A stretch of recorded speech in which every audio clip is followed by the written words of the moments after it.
Hello there. Oh. Bro, my Discord is so laggy right now, it's not fair. Discord, they have fucking crazy audio issues on Discord too. I don't know if it's related to lag or not. Oh, but it's like, it's everything, because it's my Discord and my freaking internet overall. I saw What's up, dude? Okay.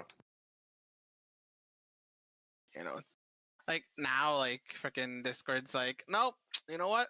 We're good. We're so good. We're so back. Hi, mama.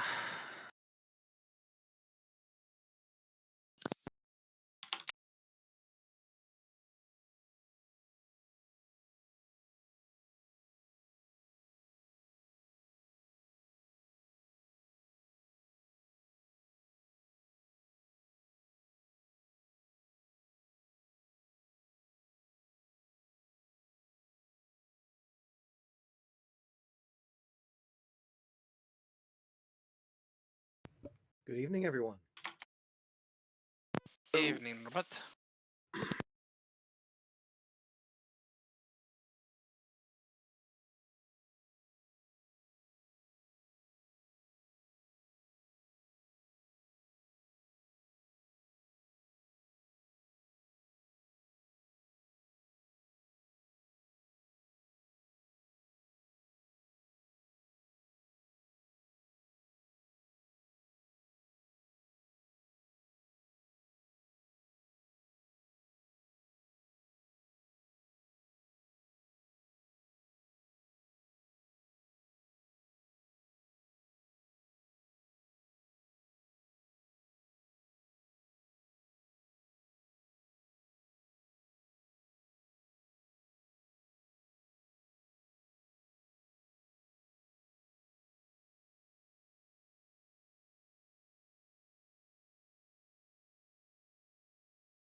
Hey there, Hectic. Oh, No.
Good evening, everyone.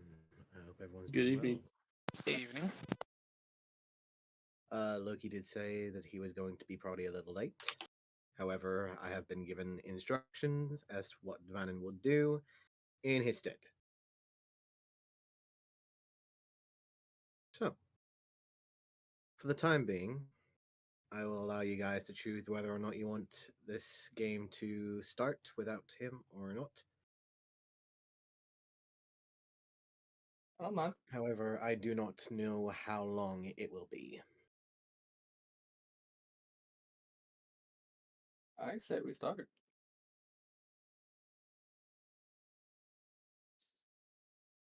Any objections? Can you give me 5 minutes? I gotta restart, see Sure. if this fixes something. Of Thank you. course.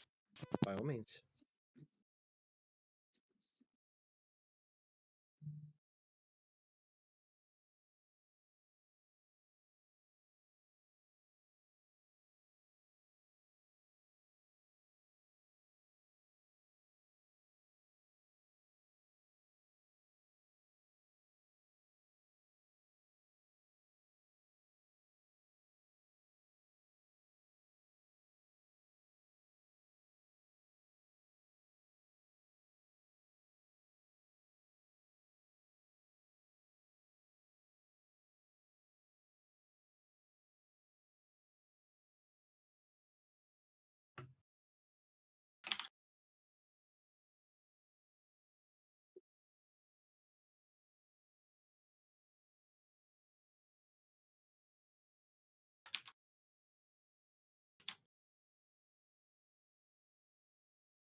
Do we have a Daisy? Not yet. Not yet.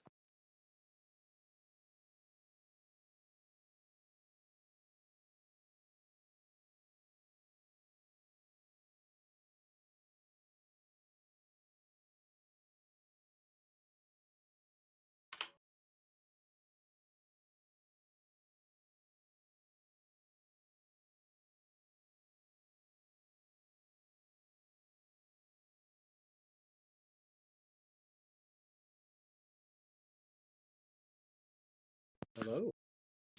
Does it work now? I believe Yes. it does. Yes. Oh my god, I hear people. Oh my god. Oh my god. Let's hope it stays like that. All right. Cause yeah. All right. For the term being, Daisy, are you here? For now, yes. Dune, are you here? Yeah. We lost the Dune. He's listening to Johnny Cash, that's why. We lost the monster bitches. Professor Edwin, are you here? Yeah. Harry, are you here? Vrek, if you are here, go ahead and type. Although I did see your little message. So, small little recap for those that do not remember. The group, known as Grave Undertaking, have finally entered the main capital of the country known as Essrena, and have entered the capital known as Estera. The group collectively gathering a small group of other individuals, including a General Tullius, who had joined the group in a collective mission to save a group of noble children from the forces of the Zentarm, as well as what seems to be a small couple and a family in a traveling cart that they had met outside of the capital by the name of Rovan and Alison Tanivius. You guys have made allies with this small group of individuals that have made their way inside of the confines of the capital, one of which under disguise to avoid detection, and have made your way to a well-known ally of your group, and especially to one individual member of the party, uh, the Professor Rutiger, uh, who you have come across as your father's main source of information in the country that you know to be as Roger Howard. He will has welcomed you all under his name and under his stead into the capital, especially into the second ring, which you know there to be 5 of. You guys are currently in his small space that is currently in the second ring of the capital. Currently spending a little bit of time discussing your next plan of action, especially given Tullius's next moves and your ongoing moves forward with your bounty.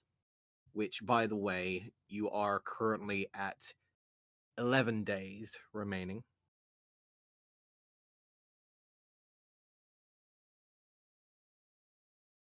We'll make it. I'm sure of it. Yeah. I However, hope so you guys are beginning to settle in. No one needs to rest. No one needs to, I say, take any patrols or any watches tonight, as it seems your guard is currently keeping watch outside. However, if you're wishing to do it, I do believe that if anyone wishes to do anything during the night, I did cover that already. Yeah, we actually managed to get to this daylight of the next day. Mm-hmm. as all of you will awaken the next day without any interruption, which is quite a welcoming thing for a lot of you, since a lot of you have been traveling on the pretense of possibly waking up immediately to some form of action or threat, and immediately seeing as you open your eyes, instead of a dome, relatively a roof and warm beds that you are able to rest in. Sadly, no breakfast has been made. However, you do see the professor's father, Roger Howard, is currently in a large rocking chair that in the main living room, currently holding a cup of coffee in one hand and what seems to be some form of newspaper in the other. What's the news, old man? Uh, well, I don't believe I'm that old yet, Miss Amiles. However, supposedly not much great information or news to be had, to say the least. Multiple former pieces of valuable informants have gone missing over the last few days, towards the north in concerns of the ongoing war, as well as what seems to be some unknown forces, some form of unknown attack towards the south of here. Apparently, there was some form of attack on some poor caravan by some bandits, stowed away with a very valuable cargo, it seems. Is that what they're saying? I look at the newspaper from overhead. Uh, can you read Infernal? Nope. It looks like a mixture of different twisted Google Calendar. figures and moves. But you do see that it does show a picture on the front of what is essentially the remains or some form of picture, and you actually look for a moment and see that the picture moves slightly as you watch it for long enough and see that there's a silent image placed upon the front page of the newspaper. And you'll find that there is indeed smoke rising from a familiar chasm, one half of which has been completely caved in and displaying what seems to be the remains of a troll claw and some other small remains of figures that can be seen. I'd look at the professor's dad. I'm like, I think that was our finest work up to date. You guys get your news from that thing? What even is that? It is, a newspaper. Newspaper. Yes, they come out Yes. with one every day, basically, and then you buy it for a low amount, and then you read it, and you find out what's going on every day, or what happened the previous day, rather. Well, usually most people have to pay for it. I'm lucky enough to get it for free. However, yes, usually it needs to be paid for, and it's a great form of gathering information around here. Did you Koinos people bring that here? Teach other people Koinos. that?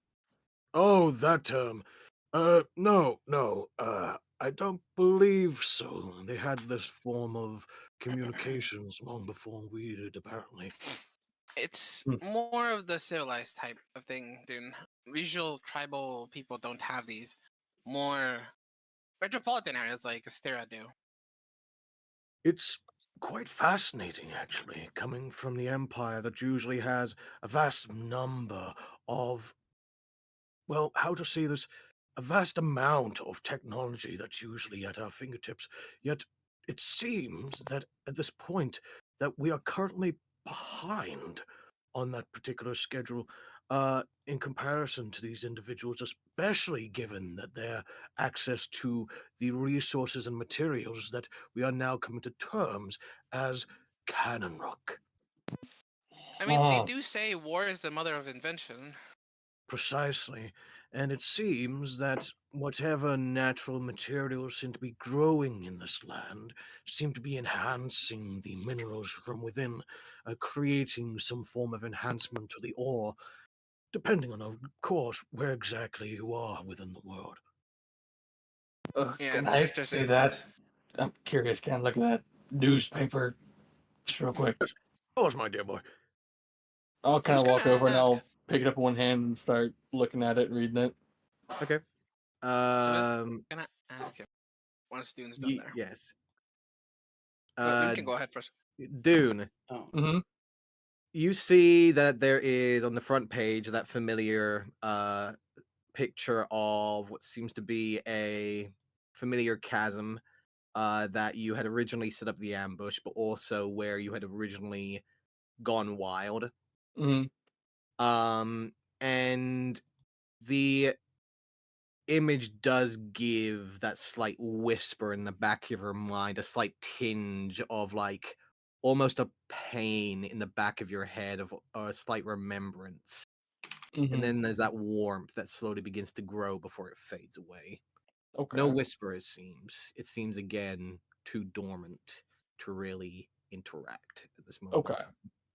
Gotcha. However, you do see that there is basically large pieces of parchment all bunched together and it seems to have like some form of small pieces of metal, tiny pieces of metal have been pressed together to cause all of these pieces of parchment to be forced together and pressed into some small like pamphlet or book, Mm-hmm. but it's entirely made out of parchment instead of the usual spine and leather that you see like the professor or Vannon usually interact with. Okay. Oh, this is neat. Actually, I actually don't mind this. You do notice turning to the first page that there is indeed a codex. And there is indeed, because you can read Infernal, there is on the first page, of course, the report of the chasm, Mm-hmm. which is Calamity in the Chasm. You'll see that it basically covers everything in the remains and the investigation, which, based on your knowledge reading through it, is very one-sided. Uh, Based on the information that seems to be gathered through their knowledge, at least, that this is a very high classified, very well prepared set of bandits that they have not come across before. It is a collective group that they believe to be in the number of maybe 7 to 12. Mhm. They're looking for a set of experienced number of either recent military or recent members of the battle clergy Hmm. that seem to have been either retired or relinquished of duty over the last few weeks or months in Mhm. relation to their whereabouts in the last few days. Mm. It is believed that investigations are still ongoing, and if Mhm. anyone has information on these perpetrators or anyone involved with this investigation, should come forward to the guard and will be rewarded accountantly. Are they this stupid to think of the battle clergy, whatever, are bandits? That's kind of tough phrase for it back then. Wow, they're stupid. I was gonna Um, ask you, Dune, is there anything about our entrance yesterday? And I'll pick it back up and I'll look for anything like that. Story 2 is war bonds for the battlefront. Hmm. Funds have gone down 25% over the last 3 months. Mm. They are currently calling for all aid to individuals in mostly the higher standing. They are looking at individuals mostly in rings 3 and 4 to possibly put forward a small tax into the war front to create more battle bonds for rations and equipment for the soldiers towards the north. Okay. It is said that because of the fact that there has been a vast number of individuals being pulled down from rings 3 and 2 down to 2 and 1, that a vast number of funds have suddenly, quote unquote, disappeared over the last Oh, few months. disappeared. And have seemingly been drawn to unknown quest related ongoing conquest. Okay. The third uh Oh no. so you see what seems to be a new uh breaking news, essentially exclusive news to the third story. The Queen of Koinos. You'll see that there is indeed a picture of what seems to be your caravan entering the outside gates of Estera. A vast crowd of individuals from the tent camp seem to be reaching out towards your caravan, as the individual that seems to have taken the shot seems to have been amongst that crowd, causing the picture to have outstretched hands reaching out towards Daisy and your group, throwing what seems to be water and food and rations to the nearby people. As Um, I go ahead, and you sorry. do see underneath is Queen of Koinos. Unknown nobility has entered the capital by unknown means, however, has littered the streets and its population with bounties of rich and bountiful sustenance and food that people have not had for numbers of weeks. Most authorities have countered to say that this may be applied to enforce reinforcements down towards the south to ensure the new empire's reinforcement against the green towards the south. It is also said that individuals that begin to embrace this new Enkoinos belief should therefore make their way towards the nearby outer rings, as their beliefs are no longer null and void. Or are Um, uh, now their beliefs are now null and void.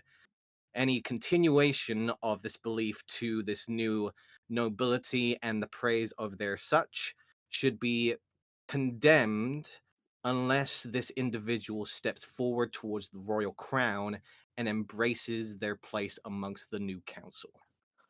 as I'm reading this, Dune will kind of like put a hand over his mouth, try not to laugh. Basically, that scene from The Lion King with the hyena try not to laugh, and it just bursts out laughing as he reads it. Oh, please do enlighten me, Dune. Uh, and it gets to the point where I'm laughing so hard I actually start doing a hyena laugh, just as out loud. Basically, just this, like, the memes. It's basically just that. Oh, oh, God. Oh, oh, Daisy. Oh, and then I'll basically give her the rundown of what I read. As you recount everything, you see the smirk across her face grow. I would say That's that's mission accomplished. you can see why I laughed. Yes, I like that Um, last portion. You know, become part of the royal crowns, whatever the council. That's hilarious. That's Oh, funny. that's happening in 2 days. Oh, Whenever I great. go to see the foundation, the stage has been set. All Hmm. that's needed to do is pull off the mask. You are too smart for me. the last little bits, apart from a few puzzles that you do find mildly entertaining, Ooh. is at the back page. You do see what seems to be an advertisement for Slaughter Ball. Oh, I like Um, Daisy. and you see what seems to be a mixture of two individuals, what seems to be a pale skinned albino tiefling, relatively strong, but holding what seems to be two sets of flaming gauntlets. And on the other side, you see what seems to be a amber skinned half orc. However, you'll see that uh, one you'll see that one arm is completely gone and seems to be mechanical in nature. And he seems to be holding what seems to be a four pronged sword in a like corkscrew motion that seems to be attached to that mechanical arm and seems to be in a punching motion towards that tiefling. Underneath you see, there are no rules, just put the ball in the goal. Daisy, we have to do this. You mean you have to do that? No, yeah, but we need to do this. This looks like so much fun. Just checking. Am I nearby? I was about to say I would call Harry over because of the freaking corkscrew thing. And Rec, because they're the artificers. If you are currently sitting down at the breakfast table, then yes. I mean, Harry does like breakfast. There's no breakfast time. There is no breakfast at the moment, so you would have to Oh. make your own, sadly. Are You could you ask telling Breck. me the person that I'm escorting, you know, the person I'm the assigned crafter for, isn't going to get me breakfast? Wow, rude. Oh. I took your cloak off. Just knows how much, I'd be ashamed. On a fact that Harry gave all of his gold to the groups. I don't know what you expect me to buy. like, we'll have breakfast outside and then go shopping. You happy? Oh, are you needing breakfast, all of you? Indeed. That would be great. I'm starving. Um, just one moment. Fleep! Fleep! Please, just do get in here. Yes, Professor. You would know who Fleep is. As I you do see immediately coming and popping into existence into a small puff of purplish smoke, you see what seems to be a small little goblinoid-like creature wearing what seems to be a tuxedo-like vest and jacket and holding what seems to be a gold and red scarf over one forearm, immediately stands to attention and will look over. Yes, sir. Is he just Daffy Duck in the bottom half? Yes, he is completely Daffy Duck. Hell yeah, he is. Fleep, you son of a gun, how you been? Digger, my good sir, it has been wonderful to see you. And you'll see him begin to hobble over as you do notice everyone else that Fleep does seem to have some form of peg leg. Beautiful. There seems to be some form of wooden like contraption. However, it does move and slightly shift, kind of like a partial like wooden mechanical like shift and ease and levy. However, it does seem to be magically re-enhanced to allow him to have a lot more balance and ease whenever he's walking. However, he will hobble over quickly, wrapping his arms around Rudiger and just, It's wonderful to see you, wonderful indeed. You have been eating well. Yes, the missus has been wondering about this.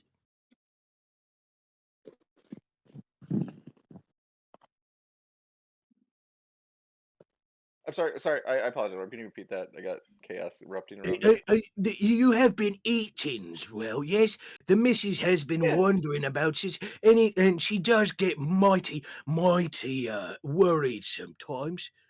You have been eating well, and he'll like begin to look you up and down, like start to step around you as every other step you do hear the slight thunk, thunk against the wooden floorboards. An old familiar thug. Yeah, of course. Fleep. You would know Fleep merely because he has been in the family for quite some time. He originally lost his leg in an accident that had been involved in one of Strixhaven's major accidents. and your father did originally craft him the new leg, which was mostly a prototype. And Fleet basically said that he would serve under your father as the personal assistant as long as he continued to maintain the leg. Fleep has Okay. been your family servant for well longer than your life and seems to continue his service for quite some time, or does intend to at least. Sure. Yes, no, I've been well fed, Fleep. I am doing great. Traveling the world a little bit. Wonderful stay here, sirs. It would be a wonderful thing for you to return back to Strixhaven at some point after your particular journeys, as they said. By the way, how is your endeavors here? It's full of ups and downs. I mean, I'd say it's going okay. A lot of there's a lot of ne'er do wells out there. To be perfectly honest with you. Oh, there is always a burdens out there, my friend. Just need to be careful about them and stay clear away. Otherwise, you might end up like me. And he'll give a slight slap against the peg leg as you'll see the Oh. mechanical magic give a slight whirring for a moment as the peg leg goes out of kilter before the magical energy re-snaps it back into place. I'll hold up my right hand with the gauntlet on him, show him my pinky that's been was like a quarter blown off, like the tip of it. Very nearly. A mere's beginnings to your future, sirs. Hopefully, not the whole hand. You're telling me. If you do tell your father, he might hook yous up. Since your family, And he'll give you a slight elbow nudge before looking around for a moment. so I'm assuming And he'll like look over for a moment, look over at Daisy, and just like, that ain't the missus, is it? He wishes. No, Fleet. he'll look over a moment, noticing that she heard, and just, Oh, excuse me, miss. I should apologize. I should have introduced it myself. he will give a slight bow as Fleep will go ahead and quickly just bow his head before eventually rising back up with the two floppy ears. Sorry. So there is no Mrs.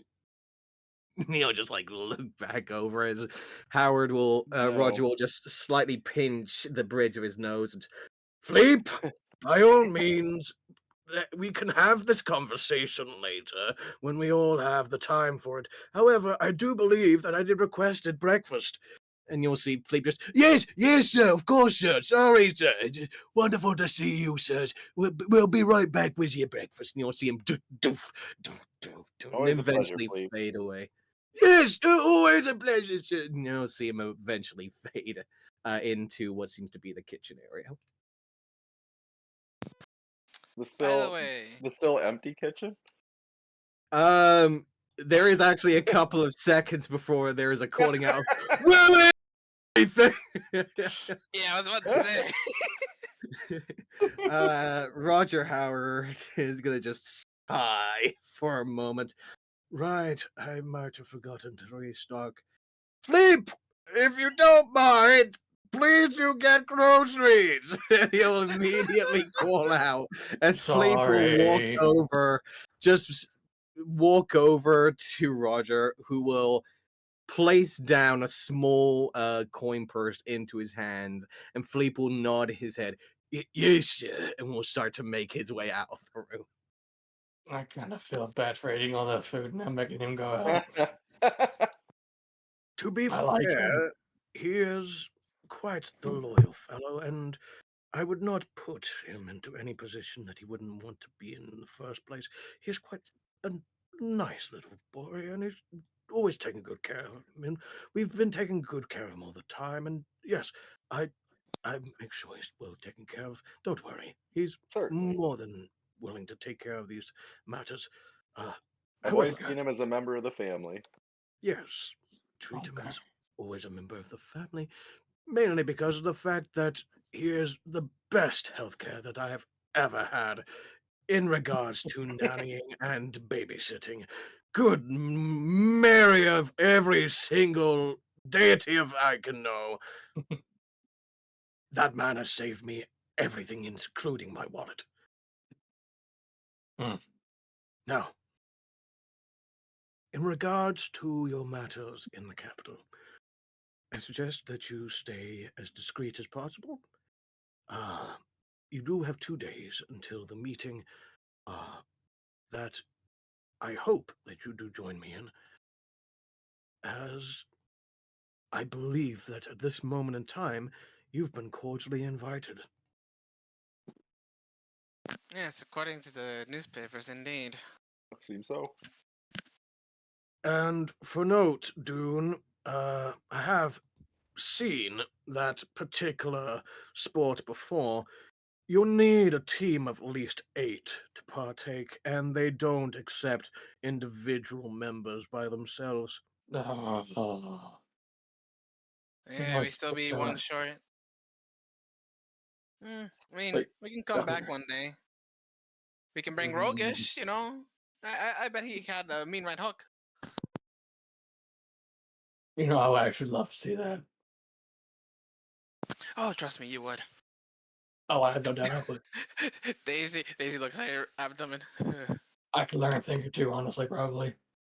Didn't you witness Rogish working Vannon over that time when we went back to respite? Didn't Rogish do something to Vannon? Oh yeah, It- he worked Vannon. No, I think I was digging a hole at that point. Oh, okay. You remember the hole, the diggy hole we dig? Yes. Yeah, I think I was doing that while that was going on. Fair enough. I did want to ask Roger, who wrote the first article? Do you know? The first article, it should Yes. say usually. I hand him the newspaper. Let's see. He will take out the newspaper and he will read it out for a moment. Uh, We'll inspect his glasses. Let me see. Uh,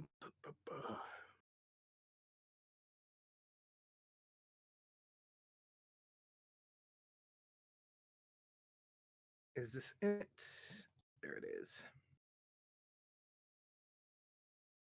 Or is that it? Hold on. Here it is.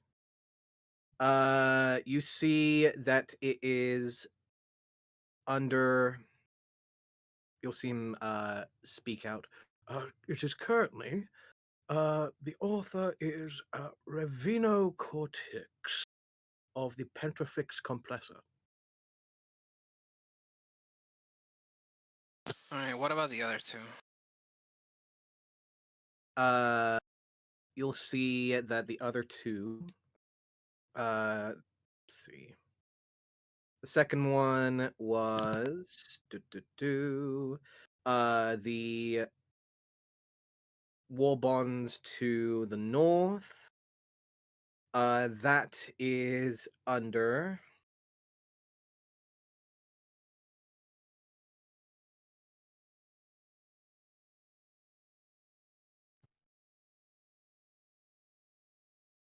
Hold on one moment. Advisor of the first general Khan Vigar.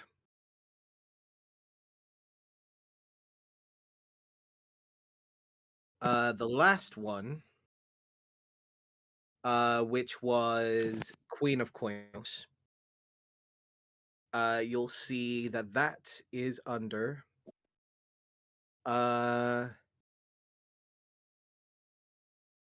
Genevieve. Jenef? Yeah.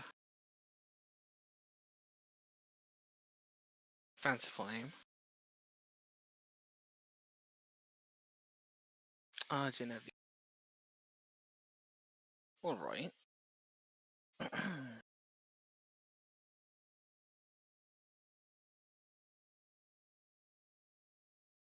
Hmm. For Right. notes, you have heard of the general before. Oh yeah, I know about the general. Hmm. Yeah. So that one immediately. You're like, yeah. okay. The first one, the whenever Roger and Dune read it about the investigators, did it say like who the investigators were from, like what department or something? Yes. It was under the investigation of the city guard of Estera. Uh, it was the main investigations. It says the main investigations division of the Estera Royal Guard are currently pertaining to this particular investigation. However, the main lead investigator is currently unnamed for his own safety and regard.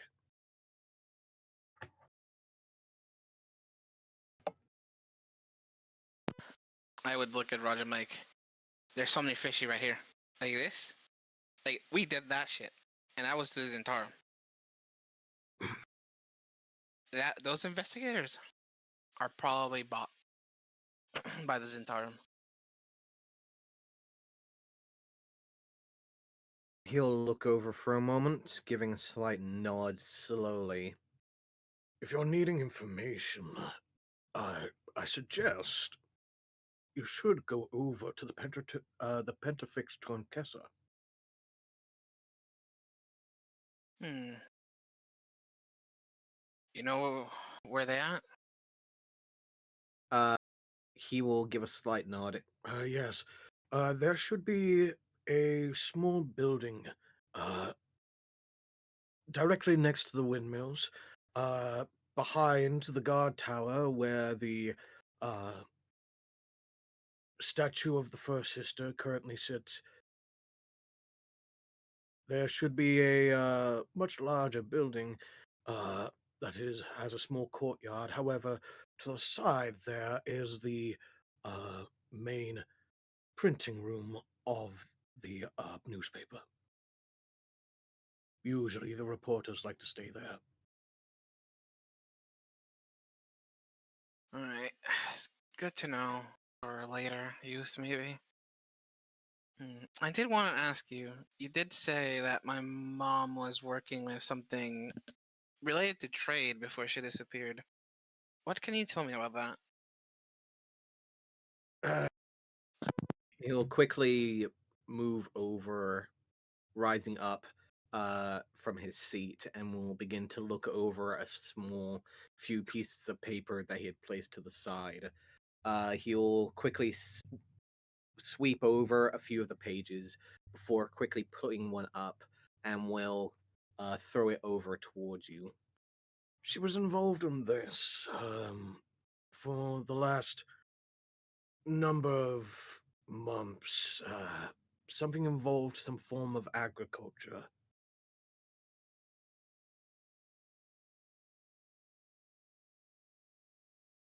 What does it say? You can see that there is a trade document between what seems to be your mother and as well as, let's see, it is your mother and her handler. I keep forgetting that name. Fadalis. Thank you, Fidelis. I need Yeah, to that's put the that last down. name. But her actual name, I think we pinned it in our chat in the DMs, Right. or maybe not. Who knows? It's been a while. However, I will eventually get to it. But her name does show up that Madame Vidalis is involved with your mother with this particular trade document. Involved with one. Thank you. Mhm. Yeah. One Adhern Vidalis. And one Margrave,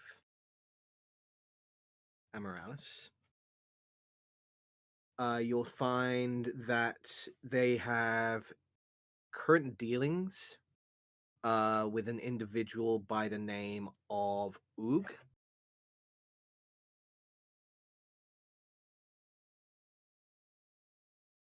Oung. Okay. Interesting name. And it is for essentially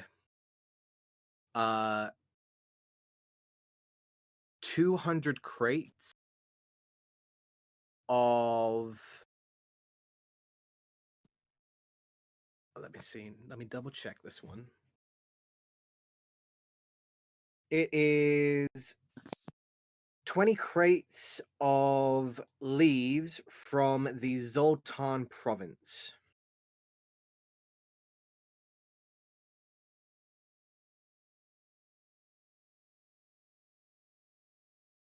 Leaves from Zoltan. Why leaves from Zoltan? I would ask the professor's father.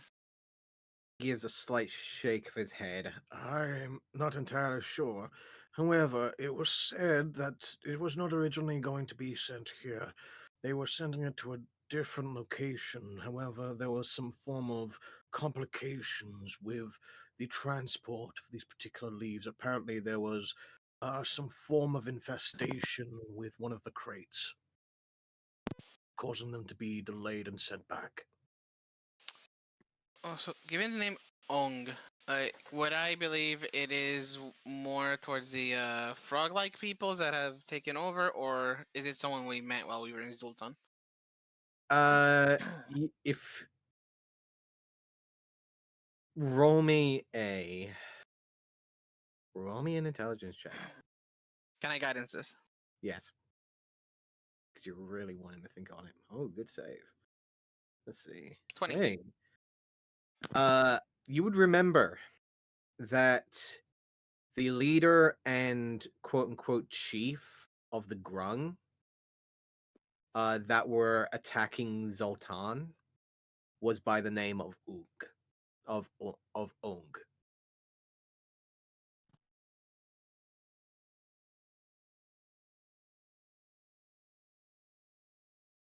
Hmm. And you can see that, especially with your passive perception and your current means of looking, you do notice that the even though that the location of the source of these leaves seem to be Zoltan, the receiving location is clearly not Astera.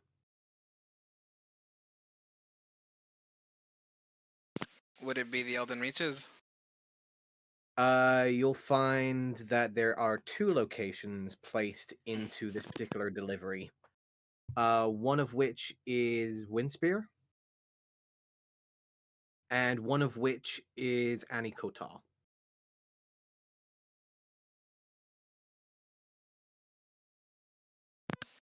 Hmm. Interesting. Interesting indeed. Hmm. All right.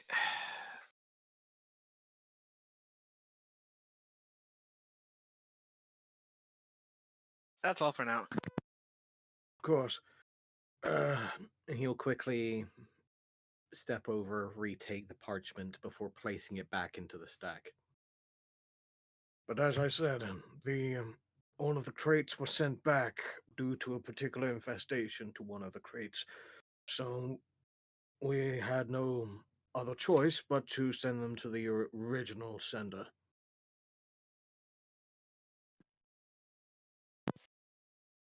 Yeah, we faced off against some of his men before.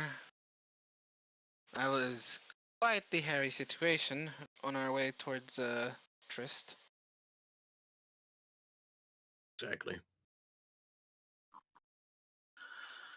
Hmm. You'll see him look over for a moment.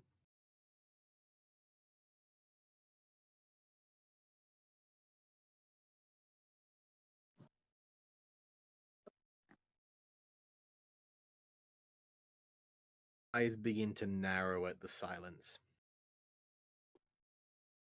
I thought we were Wait. going to be clear with each other here. Oh, no, is that what you meant? Yeah, no. You meant Ung? Ung? You've met Well, Ung? no, we fought some of his men before. On our way to Trist. You've met them. Yes, the Grung, yes, we fought the Grung. They're Grung? And you'll see him just like tilt his head slightly. Wait, you That- were not aware? No. And you'll see him look down for a moment, pulling out a few pieces of parchment before eventually you'll see him pull out a small piece of documentation which shows the name of Ung Vidalis. You'll see that there is the name of Ung Vidalis. The race is Elven, female, and you'll see that their current location is in Zoltan.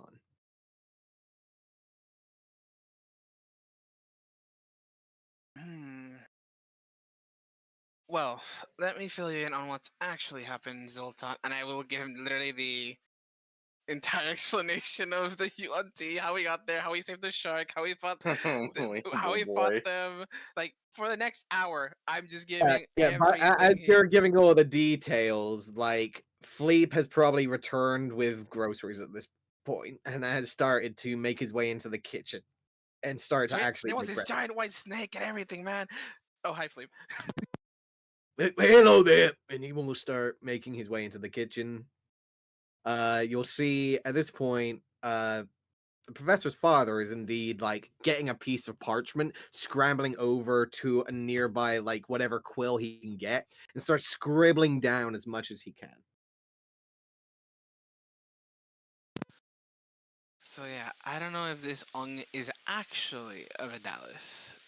They may be working together, and as we discussed yesterday, I would assume that if they're working together with that bitch, more than likely these leaves were meant for the Emerald Enclave.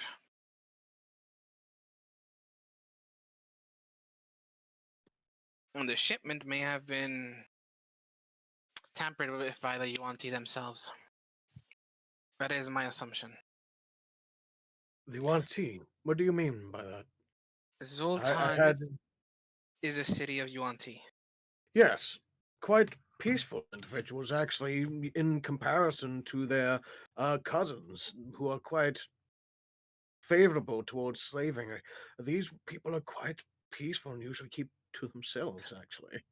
They are at war with the Grung that have been invading them, and the Grung started appearing when the Green started appearing.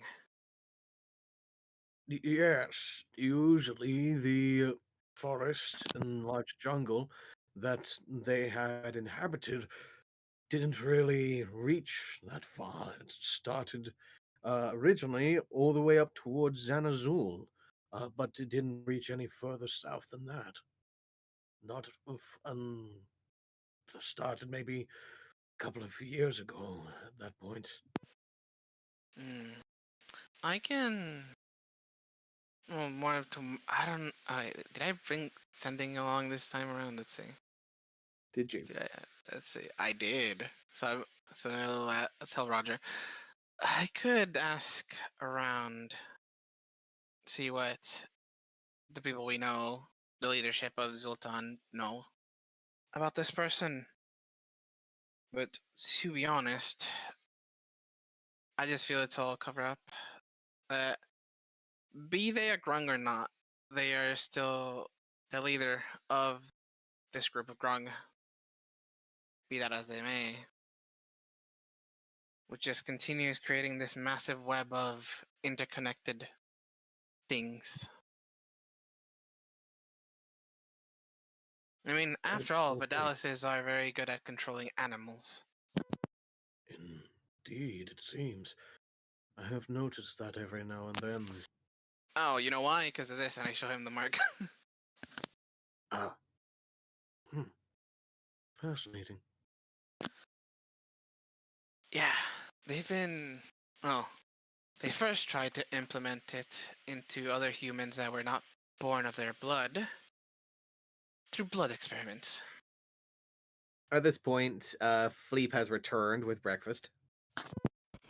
Breakfast.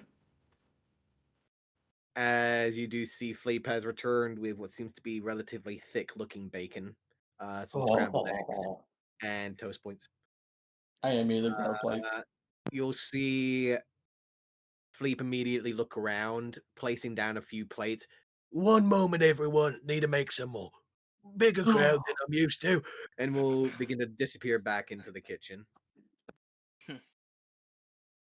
Please, Respect my language. Please what? please do continue. And he will get all the information from you, taking the time to know everything that you've given. Will frown slightly for a moment. Last I checked, Zotan were reasonably peaceful for a few reasons, solely because they only idolized their prophecies. I had spoken to an individual there before, female, I believe, sitting in a large pool, per se. Ah, yes. She She's very interesting. she had no favor in me, sadly. She saw into me and didn't see anything except for a wild ball of fire that could easily be extinguished at any point, which I don't believe that she's wrong, but still, I feel a little disappointed that I wasn't one of these card holders that she's talking about. Regardless, apparently there seems to be some high favor towards that. I'm going to tell you these names. Write them down if you can. Queen of Hearts, King of Spades, Jack of Clubs, the Uncolored Joker, the Ace of Spades, and the Queen of Diamonds. He will retrieve a new piece of parchment, No, you mean give a those nod, and give a nod. titles? Queen of They all Hearts, do. it's me. King of Spades is Dune. The Jack of Clubs is Harry. The Uncolored Joker is your son. The Ace of Spades is Vannon. And the former Queen of Diamonds is our fallen comrade Olive. We do not know that of Rek if he is a card holder. We'll look over. Will give a slight nod. Very well. Uh, I will keep that in mind. There's also more. There is a one Silas, a wanted fugitive and criminal of the Chamberers. He's the Ten of Spades. Carrick, the Howler of the Forgotten, is the King of Spades, and the current holder of said card. Roguish Wavestrider is the Colored Joker. Adherine Vidalis Wave Strider. is You mean the yes, first mate of the HDM? HDM, indeed.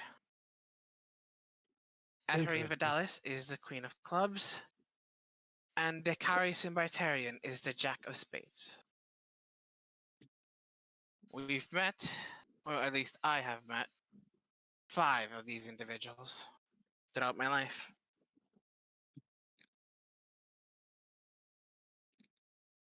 He'll nod slowly, taking note of the names and the respective cards that they seem to belong to. And what of the other cards? Unknown. Hmm. I see. In that case, I will see what I can do in regards to discovering any further information about this.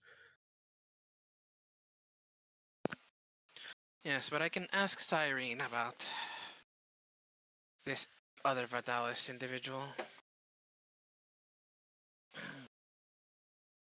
Very well. I'll do what I can. And you'll see Fleet will indeed return with the rest of the food for those that weren't not originally served, as everyone is served breakfast. Oh, one last thing. Since we'll be meeting the War Priestess, what can you tell me about her personality and her reputation? Uh, you'll see Tullius give a slight chuckle for a moment, or for getting into his food. Before you see Roger look over for a moment towards Tullius with a slight look of disregard before turning back towards you. She is cold, but fair. In many cases. However, her rulings can be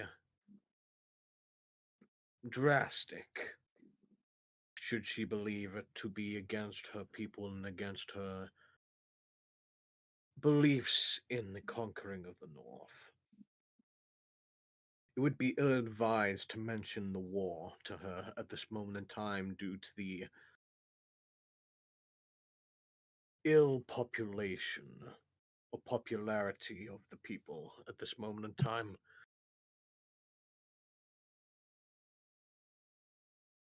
However, based on prior knowledge, she is mostly a businesswoman of all things.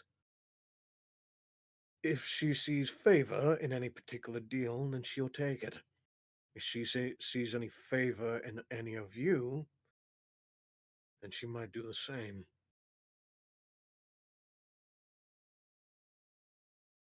But keep in mind, you are not on the same playing level as her. So try and have some minute respect. Indeed. Just trying to plan out what I'm gonna say, if it comes to it. Nah, you got this. You're fine. Oh no, dude. Royalty is a pain.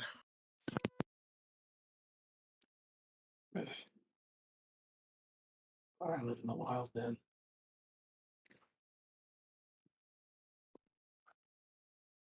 Now, enjoy your warm breakfast. I'm sure you have plenty that you need to take care of before your meeting tomorrow. I'll be here, taking care of a few things myself and making a few calls. Rutger, or should I say Adwin? Yes, Why yes, don't we sir. have a talk? Certainly. Or my favorite, Nine Toes. You see him smile for a moment, walking over to the side as he does allow you to take up your plate and walk with him. He does not eat, as you know him not exactly to be someone who has breakfast. He's more of just has his coffee and continues his business as usual with the caffeine. Sure. He will make his way over to a small side room office space, where you do see there is a small like gramophone and a small little music area. You do see that there's a little bookshelf on the side, where you do see some of his personal collection has been transferred over here, for him to read as his own personal leisure. As you do recognize some of the familiar titles, whenever you've checked it over, whenever you've been at home. And as he begins to step inside, uh, the moment that you step in, he will immediately pull out his wand, flick it, and close the door behind you. Okay.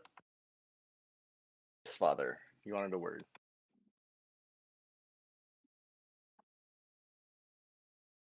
Just so we're perfectly clear,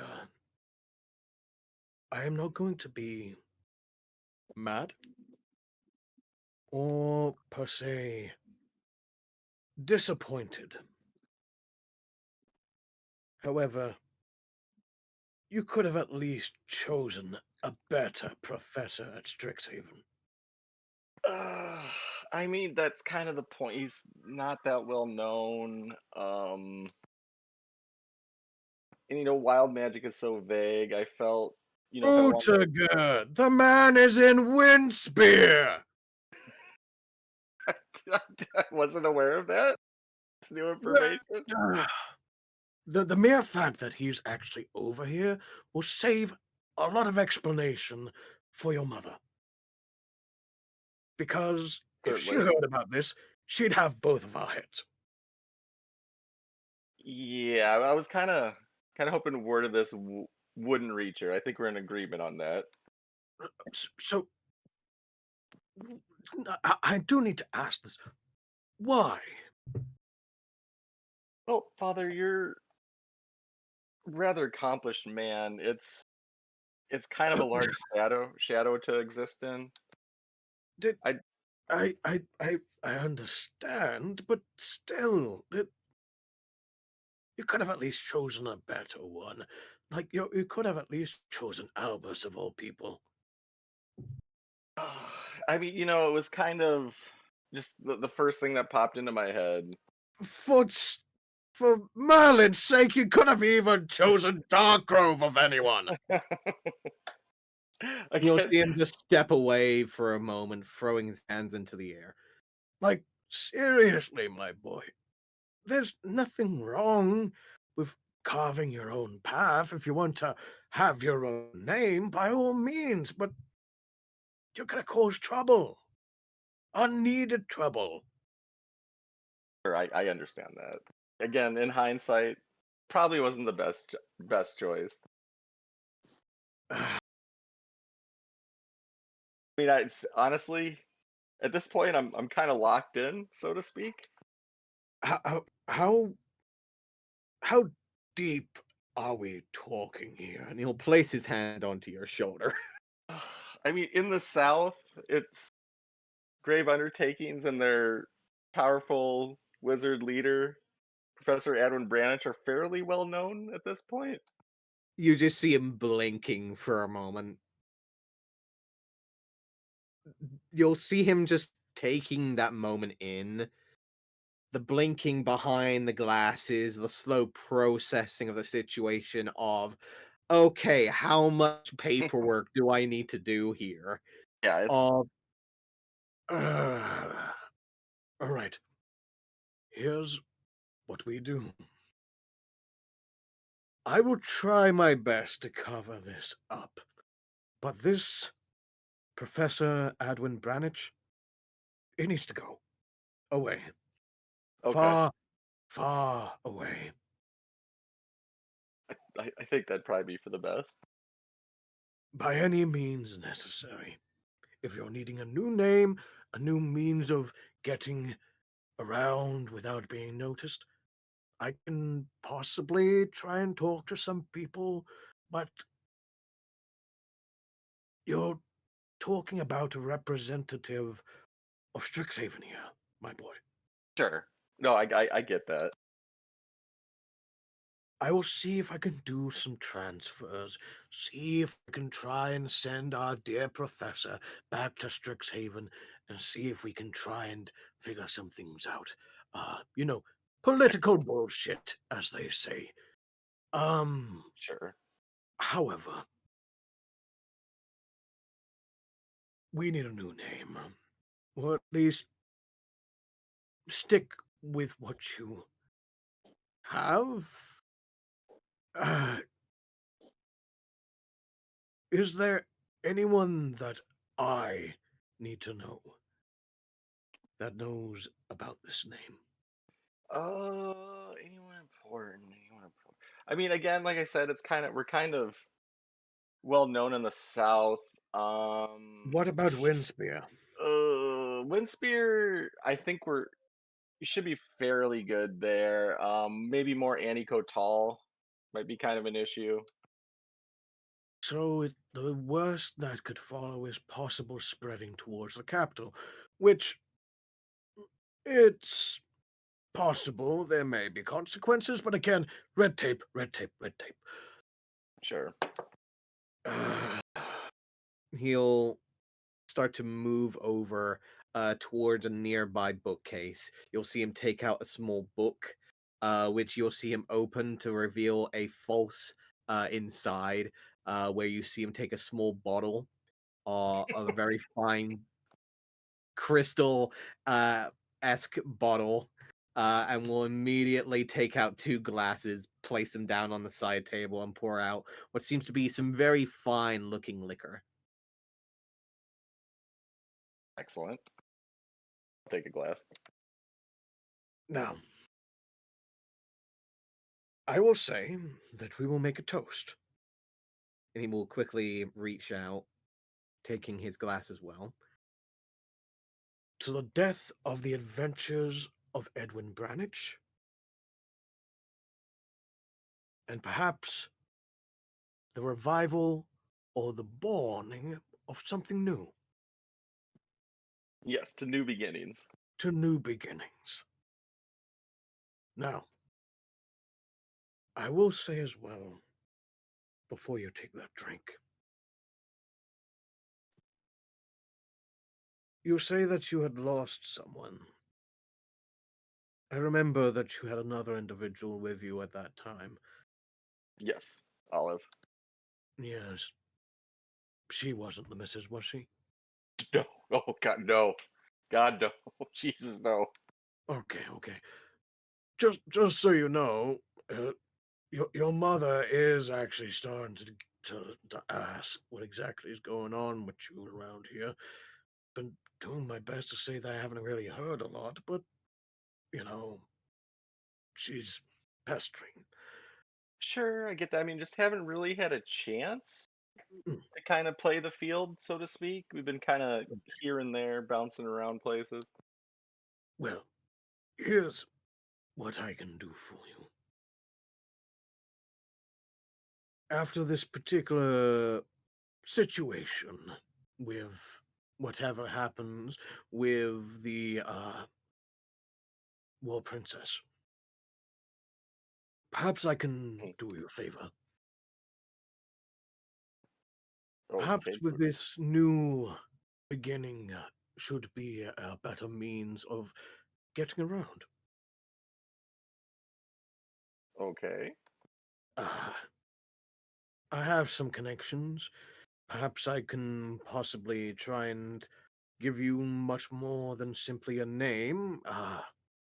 If you are able to possibly speak to your friend with an HDM, maybe I could cause some form of connection with them and have some form of transportation for you in the near future.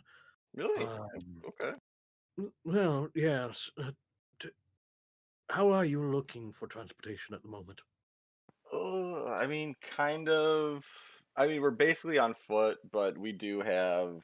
Uh, we rode camels across the desert. I mean, we don't have Have anything you permanent. learned the means of teleportation yet? Certainly have not. We do have the recall stone, but you know that's use is very limited.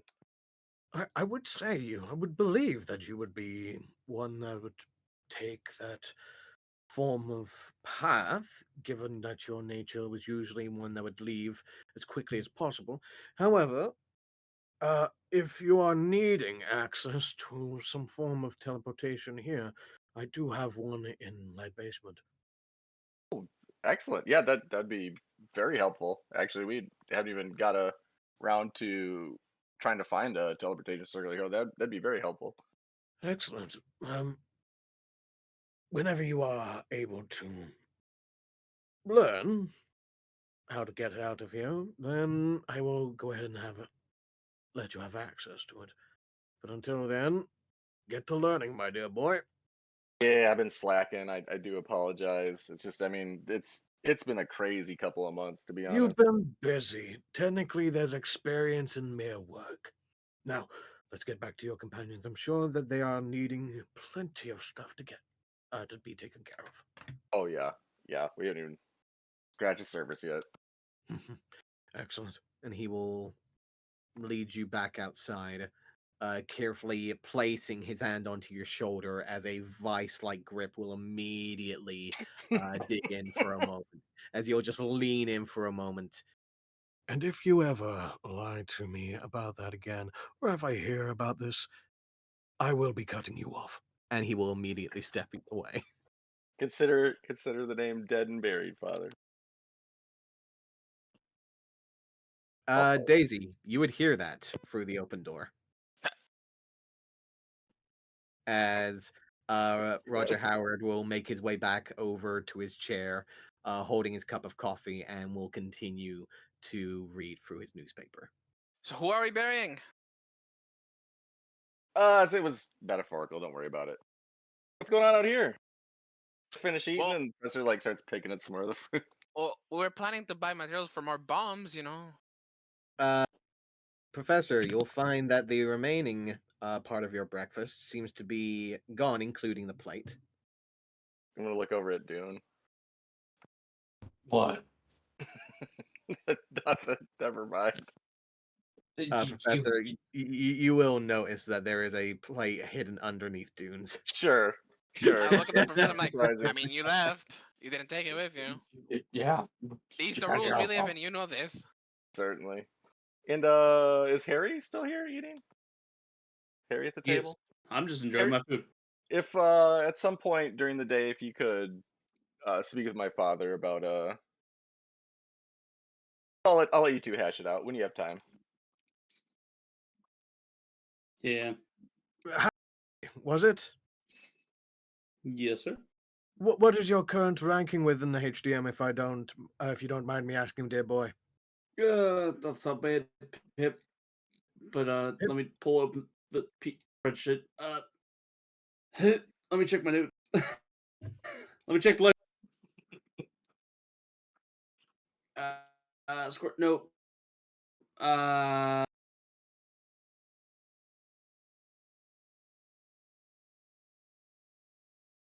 Yes, I'm currently a Pip. Pip. Very well. The moment that you make your way to Half Pint, please do get into contact with me.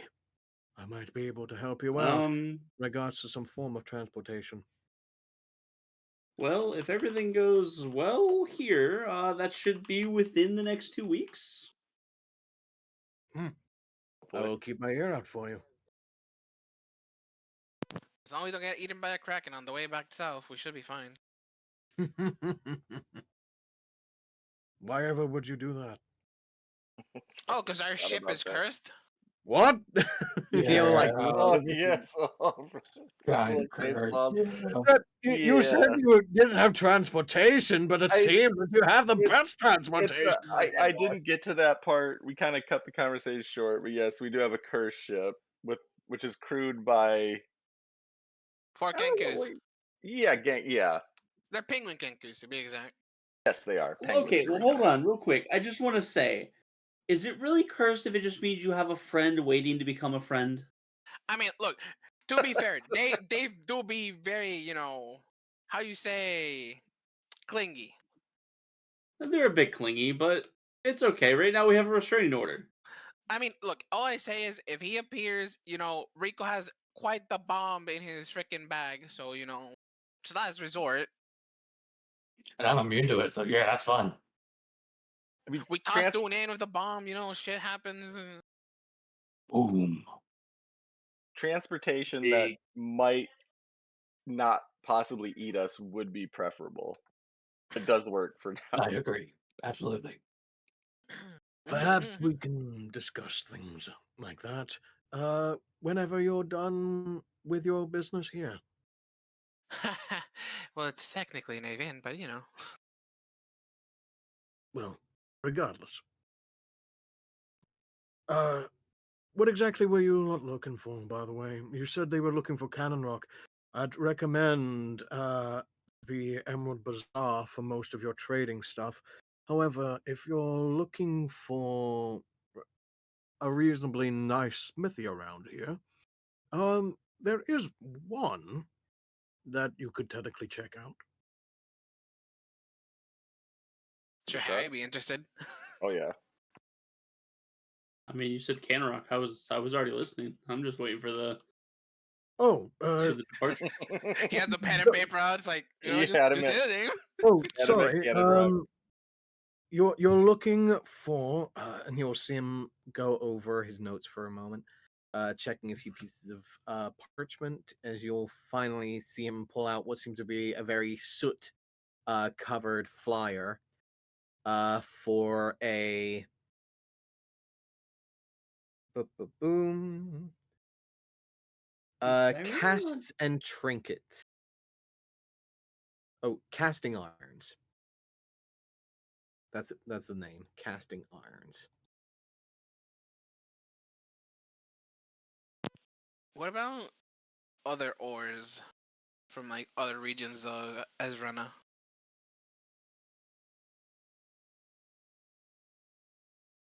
Other materials, usually you could find a lot of that within the Emerald Bazaar. However, the smithy there, who goes by the name of Priya, she, uh, she's usually quite the most favorable to those that are from outside of Estira.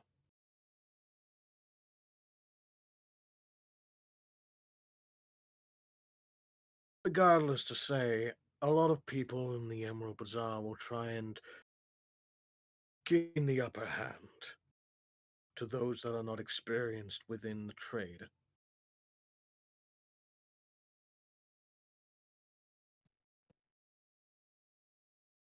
She'll give you a fair price. Sounds good to me. You saw what we did to that canyon. Let's So give it's him a good to be smile. prepared. Indeed.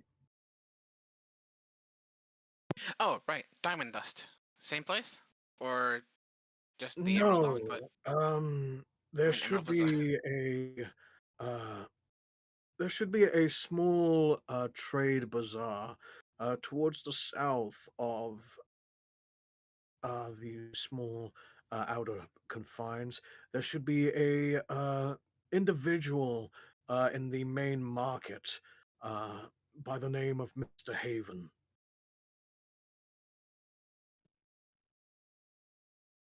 Alright.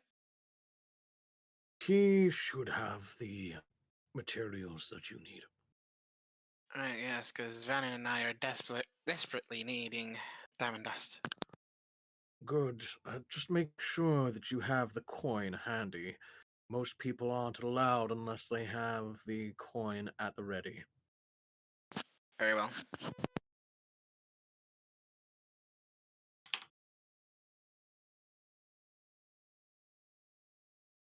Anything else that you are needing?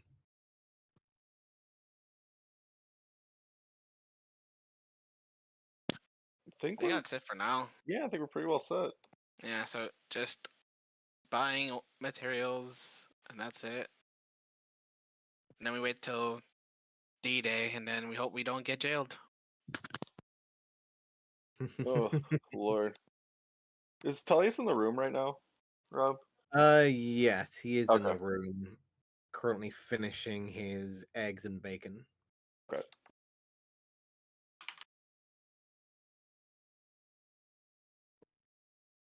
You'll see him look over towards you as you're looking over at him, gives a slight nod We'll before return the nod. eventually displaying the hat of disguise.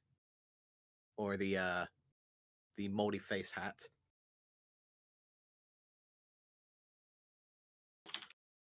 Tullius, you were and Rudiger's eyes narrow. You're not planning anything, are you? No, don't believe I am. Why? Just asking. I'd like to stay out of prison if possible. I understand emotions are high. Oh, A during the lot of meeting, don't yes, need to worry yes. about me. I will stay in line. I insight that last part. Sure. Rudyard's eyes narrow even more.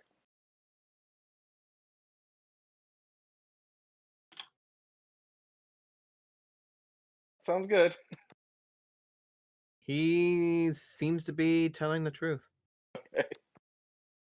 He seems to be understanding that he doesn't want to cause harm to the group and doesn't want to cause you guys any issues, even though he has his own personal preferences. Sure. And he is going to put on the hat. And today, he is still the blonde half elf. Nice.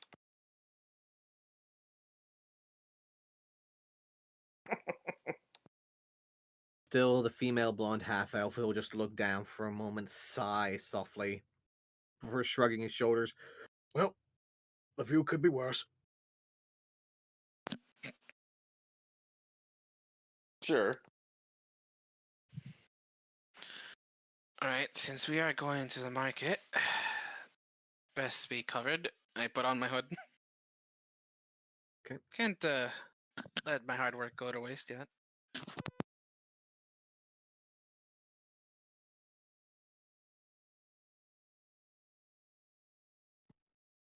Anyone else wishing to journey out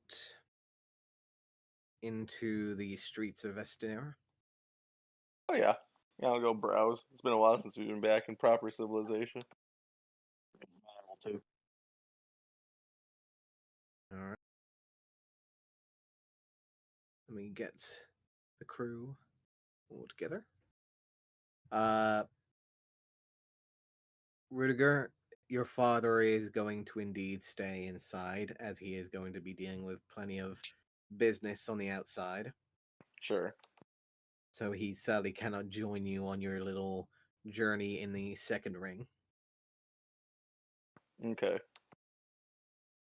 And just I'm pretty sure I understood what you say. He wasn't implying that he was gonna quote unquote take care of Professor Branich.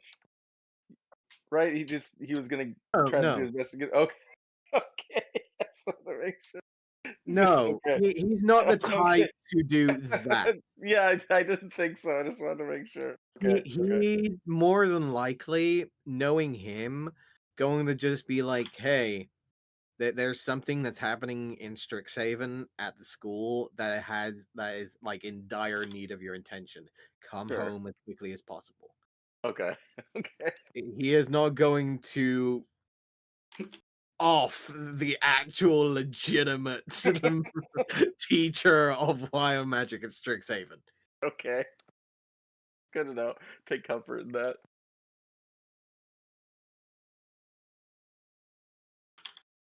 Don't worry, son. I have it covered. Next, like a week later, just you come Thank good back to God. Windspear, and there's like breaking news: Strixhaven professor mysteriously murdered by unknown means.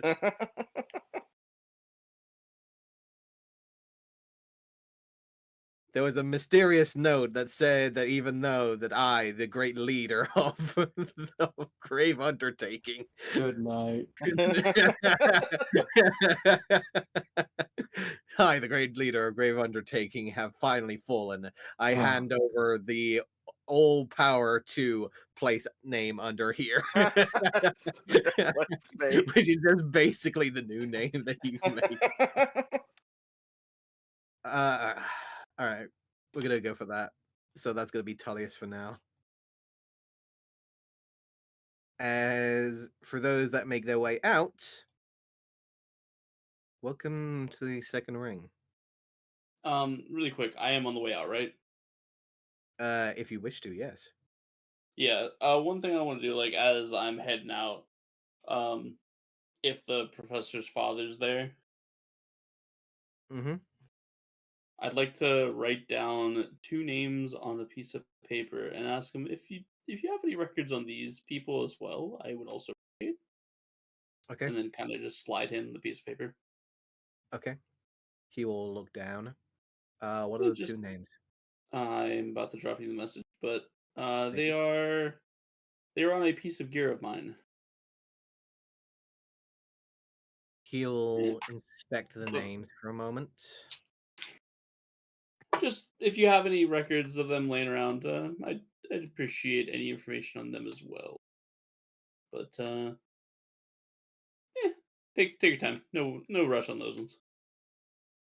Uh, he will inspect them for a moment before shaking his head slightly. Haven't really come across these names before. However, I will go ahead and do some research into them as well. I See if appreciate anyone it. knows of them. That'll give us some cannon roll. All right.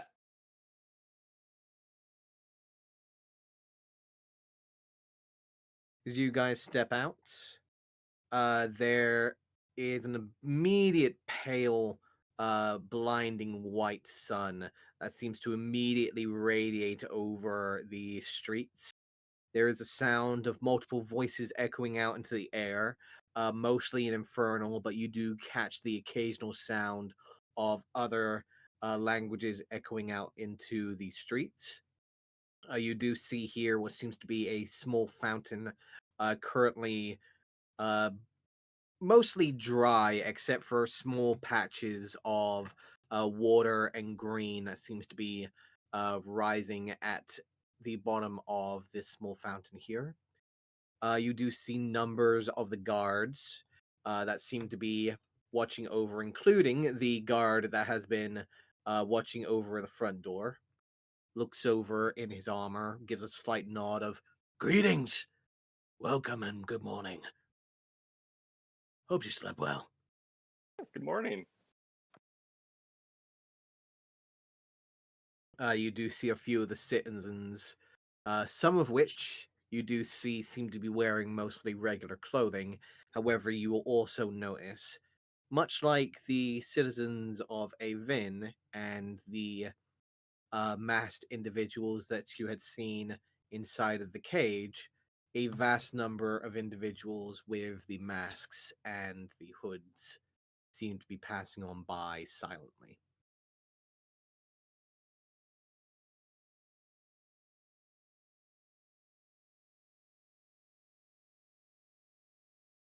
I would ask the guard what he knows about those people who are silently walking in the hoods.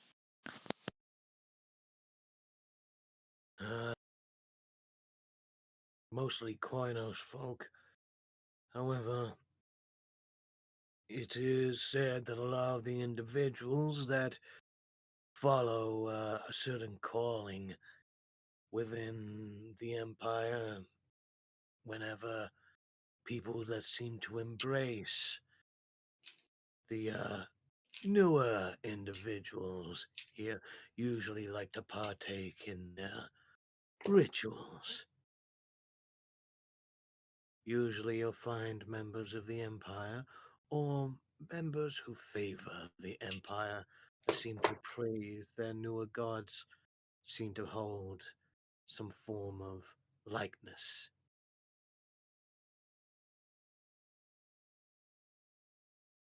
Thank you very much. Of course, personally, I don't understand it.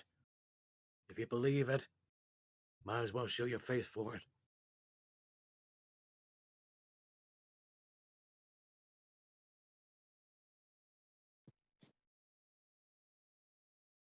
You'll lean back against the door. You see some of the nearby citizens, mostly Cambion and Tiefling, looking over in your direction. Some people will give a slight sneer, some people will immediately look away. However, occasionally that you do see one of the mass individuals will quickly pass on by, hurriedly moving past as if you are kind of like the guards as they are hurriedly moving past them as well. I would like to use tongues to understand what's going on around us. Okay. I do believe that you guys should be able to move as you guys are over here. Okay. You know, I'm scared of this guy over here. I don't know why.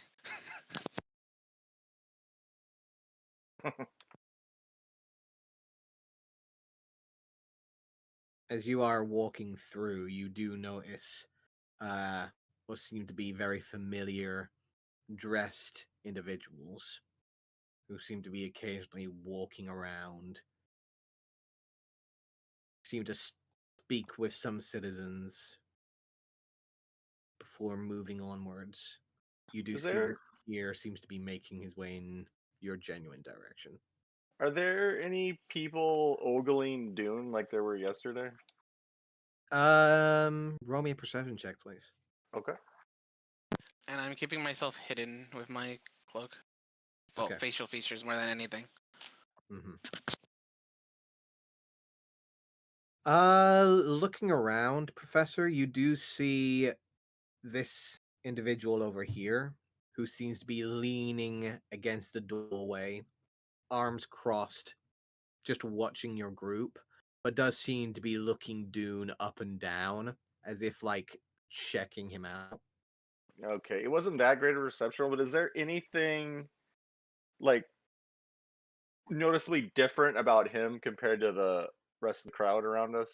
Like any kind of different? Uh, no, he seems to be mostly Cambion, like Okay. individual, a relatively reddish like skin, curled horns, kind of like a ram's. That seems to wrap around the ears. Wearing a mostly darker looking like jacket coat, which is definitely not what you're used to in this kind of weather. However, Sure. given the fact that there is a slight continuous breeze as if you guys are right next to the ocean, continuously flowing within the streets here. It would allow people that are usually used to very, very intense heat to essentially feel relatively cold if they're not Sure. used to it. Okay. So seeing a native here wearing a jacket as the breeze comes through does seem to make relative sense. Yeah, yeah. As you look around, however, there doesn't seem to be anyone that is paying massive attention to your group at the moment. That has any defining marks, except for the individual that seems to be moving up towards the group. Not exactly paying any of you any major attention, but seems to move up uh, to Daisy and Harry. Will hold out what seems to be a small little basket of metal and will call out carefully. Uh, bonds for the war effort. Bonds for the war effort. In Infernal.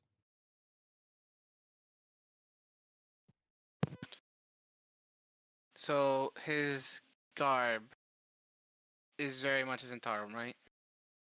You saw that this individual here, yes, he seems to be wearing the exact same detailings of the illusion of that creature that you know is essentially an officer to the Zentarum.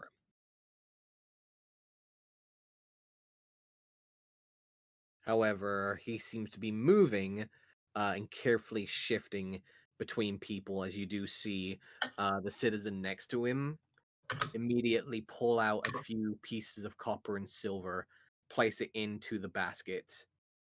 As you'll see this individual give a nod of, The sisters, thank you, sir.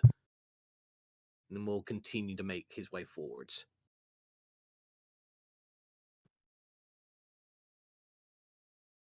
You do occasionally notice that he's moving over. Every now and then, one of the citizens or one of the guards will reach over, place a few coins inside of the bucket, and he will continue forwards. This is our guard right here. This Yeah. guy right here. Okay. I'll just turn to him. Yeah, do you recommend a nice clothing shop so I'd like to better fit in with local look and custom? Clothing. Uh, perhaps. What exactly were you looking for? just some local garb. Could always check the Emerald Bazaar. Okay. Just head down that street down there. Make a right, continue away down south. You'll see like a shit ton of stores and tents. Can't miss it. Giant, big, green crystal directly over the top. I have got an image of this city, a bird's eye view in my mind's eye, and I think I know exactly what you're talking about. Excellent. Glad Thank to you. hear. Well, yeah, guys will excuse me. I'm going to do a little shopping. Professor will just saunter off this way in no particular hurry. Yeah, you got fun with that. Mm-hmm. So yes, about that blacksmith. Which way should we go? I obviously asked the guard about the cast If and you're irons. casting irons. No. If you're wanting a good smithy, then you're wanting to talk to the lighthouse. Is that so? Yeah, it's that building over there. And he'll point to a reasonably tall tower-like building towards the south of you. And you do see that there are individuals that seem to be moving back and forth from the back of that building. That you do see there seems to be some form of line beginning to build at that entrance.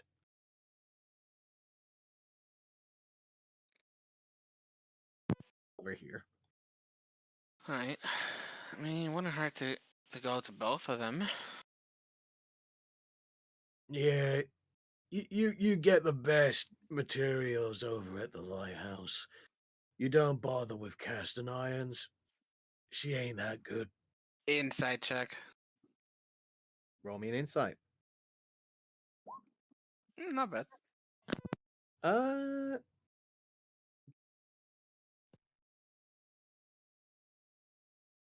it's obvious favoritism. That Kickback. he's like pushing forward probably the more local brand that he prefers towards you. However, it's quite clear that he's not 100% being honest with the quality. He's trying to push his local deal, not someone else. Yeah, he hustling. Okay, well, I'll grab Harry and Rec. I'm like, guess we're adventuring. And we're heading east, not south. Okay. Making your way around. Every now and then you guys are moving over. You'll see one of the individuals in the same cloaks of the Zentarum officers that you had seen in the past, passing on by. Hearing them, you'll able to understand them indeed giving out the occasional chant of Donation for the war bonds, donations for the war to the north. continuing to pass the donations around. Some people do throw in a few coins. Some people will occasionally wave their hand of not this time. However, you'll see that there's quite a few of these individuals that are currently circling around and making their way through. Professor, you do indeed make your Mhm. way around the area and look over towards the south, and you do see at the top of this golden roof tower, in the very top peak of the center of that tower, you do see what seems to be a glistening emerald-like gem that Okay. seems to be residing at the top. You do see that there is a vast number of tents and stalls that seem to litter the entirety of the bazaar that you currently entered. As calling out into the air, there seems to be a mixture of all forms of infernal echoing out, except for one little bit of common, that seems to be echoing out into the air as a beautiful female singing voice in almost an opera-like fashion that seems to be coming from a stall over here. Okay. Apart from that, you'll see that there seems to be a large building in the eastern corner of the bazaar, where you do see there is a large line of individuals that seem to be making their way into the main building courtyard, where you do see that there's a large number of guards that are checking individuals at the front before letting them in. Okay. Yeah, I'm just like look around. I'm basically looking for just something to wear like that I see that would make me basically something I would if I wanted to help me blend into the crowd of this city. Nothing too fancy. Yes. Oh, hello, Vanna. You, Jesus Christ, Vanna, where the hell did you come? Hello. Sorry. you I'm just following turn you. around just in time as you'll see what seems to be a small uh set of like scarves and shawls and hoods, a few like little pieces of fabric here and there as you do see what seems to be a cambion like female individual looks over towards you, quickly leans forward, seeing you inspecting the fabrics, will like start speaking in infernal towards you, Professor. As Vannon, you can Hmm. hear her say, uh here, take two. Two for 10 gold. 10 gold. What you saying, Vanna?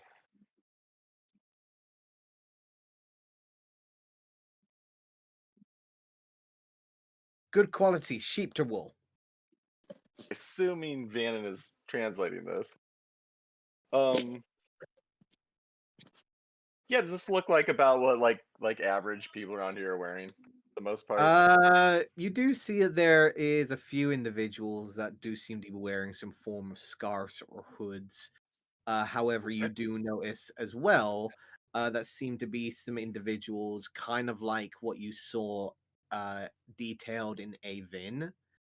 There are some individuals that are wearing masks and gray and silverish like hoods that seem to be covering their faces and features. Okay, so maybe take this and we'll get ourselves some masks. As it kind of looks around the stall in particular that isn't selling any masks. Uh, the stall that you're currently at, Yeah. no. There is a stall over here, however, that does seem to be wearing some different animal-esque like masks. Okay. Yeah, Professor will just like hold two fingers up and I'll lump down. You said 10. I'll lump down a platinum piece.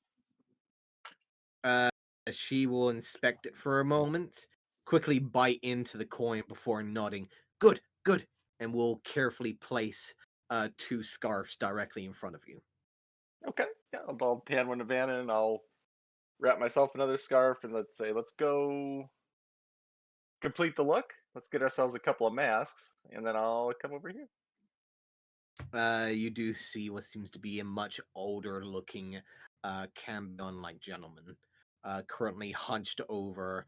You see that there's a few stone base masks, a few made out of what seems to be wood. There's even a few that seem to be made out of like a brittle like stone that seems almost like clay. However, each of them seem to be representing some form of animal in very either vibrant or dark light colors. Okay. And is it the just gauging the crowd? Is it kind of a mixed bag on what mask style is preferred? Um, Everyone that seems to be wearing a mask is wearing a completely bare, featureless, pale white mask that you can Really? see. Okay. Uh, Something like this. Okay. Okay. Yeah, that are those available here? You do not see any of those masks Hmm. available. No. Okay, I'll just kind of like start pointing around at the people that are wearing masks that I can see, and then like look at the guy and kind of shrug my shoulders. You see the guy at the stall give a shaking of his head, and then will eventually point you towards the building, towards the east. Oh, the one with the line. Okay, all right. I'll nod to him and I'll just go to the bag of holding and put a gold piece down for his time, and then I'll go wait in line. As you walk up, you are hearing some form of heated conversation happening between the guard and these two individuals here before eventually, as you walk up, this guy that seems to be the one of the collectors for the war bonds seems to say something in infernal before the guard immediately pushes him back directly into you, causing him to stumble for a moment, look over at you, will quickly just give you a look for a moment before quickly marching away towards the south. As this one here will look over towards you, say something in infernal before quickly rushing after him.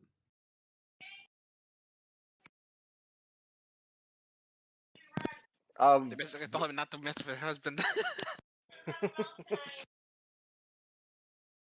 And it was Vannon with me during that. Like Vannon, what were they saying? What was that all about? Vanham, roll me a perception check, please. I don't have the shield anymore, so I don't get the fancy add-ons.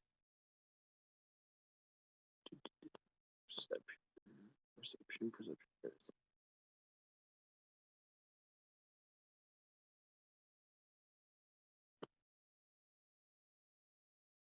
Yep. What are you talking about? You were able to catch the last word that the masked individual said, which was sorry for the inconvenience. Okay. And you'll see as you step forwards, the guard will look directly towards you, Professor. Yeah, I'll nod at him. Good day, He will sir. nod as well. And as you say in common, he will give a slight sigh before eventually will speak out. Yes, welcome, sir. What are you trading today? Just doing a little shopping. Just looking to spend some coin on a couple masks if possible. Trying to fit in with the local norm and customs.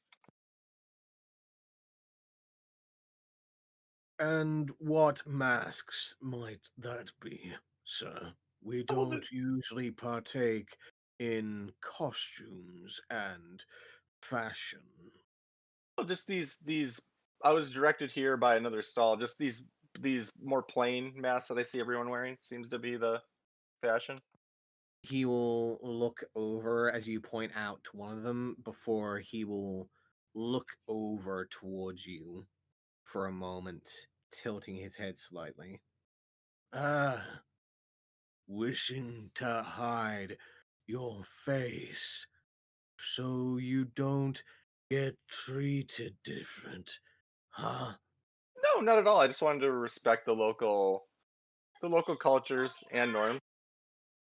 It's okay. No need to try divert your true intentions, not the first time. This has happened for you Koinos folk. Don't worry. Mr. Haven can take care of it. Just make sure you have the coin. And Certainly. he'll look down towards you, holding his hand out as if for you to display. Oh, yeah, yes. I'll drop what's that? I don't want to look too cheap. I'll drop 3 platinum in his hand. You'll drop the 3 platinum. He will inspect it for a moment before giving a slight nod. Good. Need more, but good. And he will place the platinum back into your hand. Is and he he so? will step aside. Oh, okay, excellent. Okay, I'll just wait in line until Mm-hmm. we get in Meanwhile, there. what is everyone else doing? AFK, 1 second. Trying to find the smithy while dragging Vrek and Harry. Oh, so I Okay. don't think you're dragging me. Yeah, I'm going excited with for him, this. keeping an eye on Daisy. So I'm holding them like little kids in the supermarket. You're restraining. That's different than dragging. Okay. I'm holding you by the wrist and Tullius, You're in stopping us his from running half off. elven Got it. form, yeah. is going to continue to follow with Dune and the group heading over to the supposed smithy. As Tullius using my looks ear. over at Dune, just gives a slight smile for a moment of, Well, if I'm gonna look like this, I might as well like enjoy it for a moment. Is it really what people? Is this like? and he'll just like point at himself for a moment as Dune, he'll just look at you, Dune, smiling for a moment, like ear to ear, clearly like enjoying the fact of seeing things from a different perspective. You seem to be enjoying it very much. He I just kind of laughs at mean, himself. it's been a while since I've seen. And he just smiles for a moment. Yes, my friend, I understand. Right, right. And he will continue along. Daisy, listening out and keeping a clear ear out for any close information. You do hear coming from this building where you do see, especially Harry and Vrek, the makings of what seems to be a compact indoor forge. Most specifically, what seems to be some form of outdoor smeltery, which has the funneling chimney towards the top. And you do hear what seems to be the sound of a native voice in Infernal shouting out into the air before what seems to be a clearly a female voice speaking Infernal, but clearly does not have the same native accent. What are they saying? You'll hear the male voice echoing out, You cheated me! This is not made of the right material! You need to make it again! and you'll hear the female voice going, No, dear, clearly your eyes are not working since they're up your damn fucking ass. This is clearly made from the material that you requested, and I will not do it again since you did not pay me twice. So you can shove this weapon directly where your eyes are, and you can leave me the fuck alone. And you'll see this individual begin to step forwards before she will retrieve what seems to be a relatively small hammer on an anvil at her side and giving him a look of try it. Before the man will give the look, hold his hand to what seems to be a small blade at his side before eventually stepping away and disappearing around the corner, clearly frustrated. I was gonna prove the smithy correct, but Are you about to bring out the hammer as well? You are actually free to actually call out if you're wanting to, Harry. because I was gonna get to the bottom of it. I was gonna solve it, and just I'm a master blacksmith here. Tullius is going to move forwards. He's Interested already to see what's gone. going on. Oh. Oh no, he's over here. He's just about to turn the corner. Oh, we actually have map. Yes. Oh yes, do.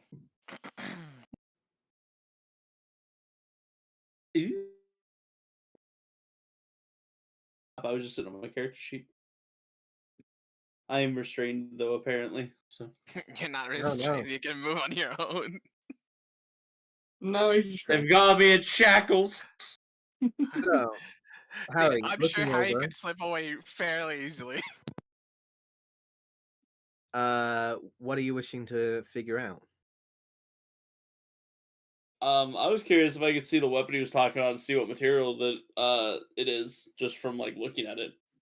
Go ahead and roll me a Smith's Tools check, please. Guidance. Pistols with guidance. Good thing that's minimum 10. Thanks to the hammer.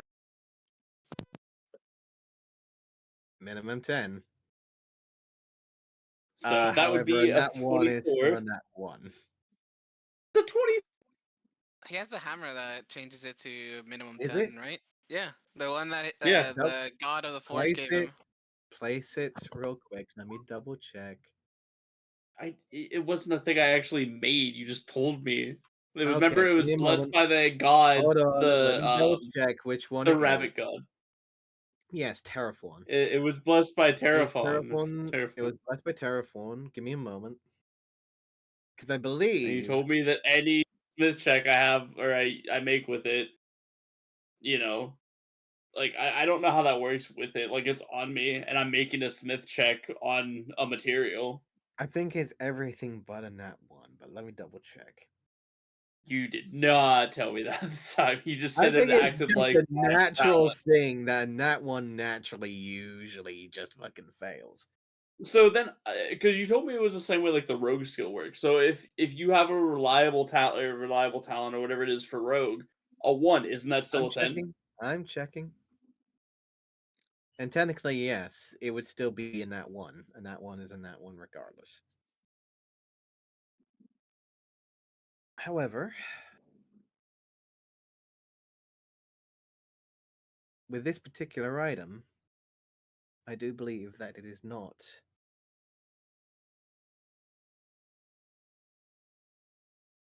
of the same. Nat 1s are included with your little gimmick, so yeah, that does go through. So it does become a 10. And comes a 24 plus 3, so 20. Actually, it would be 24? a 26. Because 26. it's 10 plus 13 plus 3, which is 26. Oh, yeah. You're right. 26. You would know on a quick glance that this is probably something close to the same material as. It'd be relatively the same material as Tullius's sword, and a lot of the swords that you see a lot of the guards seem to be using, especially with their armor. However, you will notice that some of the material seems to be partially changed, as if to mix it with another material. That seems relatively close to a darker form of iron.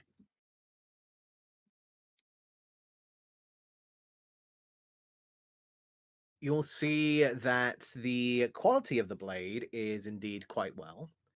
And the quality of the material is indeed probably just as good.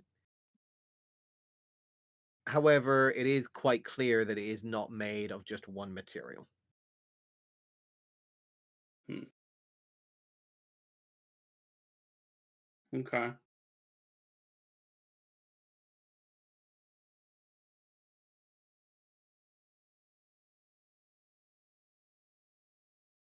I I I don't. I thought I was going to be able to prove the blacksmith correct, but I don't know. Even as a blacksmith, I think I'm questioning something that's a mixed material. If he said he requested a material and it's at least two, I don't think I want to call that out because I think that's going to make me look bad for the blacksmiths of this town. And you'll see him immediately turn the corner. She will sigh heavily before placing the hammer back down on the anvil, sitting down onto a small stool at the side for brushing her hands through what seems to be relatively blonde hair. You do see what seems to be a human-like individual. Blonde, relatively palish skin, however, seems to be having a slight tan growing at the front of her face and what seems to be small signs around her cheeks where the mask seems to have been cut off. You do see where the small tan lines are. She will look over towards all of you, giving a slight frown for a moment as you're all watching before she tilts her head slightly. Oh, here for a show, are we? Sorry to say that it's already ended, and I'm not exactly the entertaining sort. Well, good thing we're here for a blacksmith, not an entertainer. Well, So what hero did they order? Out of curiosity. uh, they were asking for a dual warped blade made out of, Essrena and, something known as, Shadiak.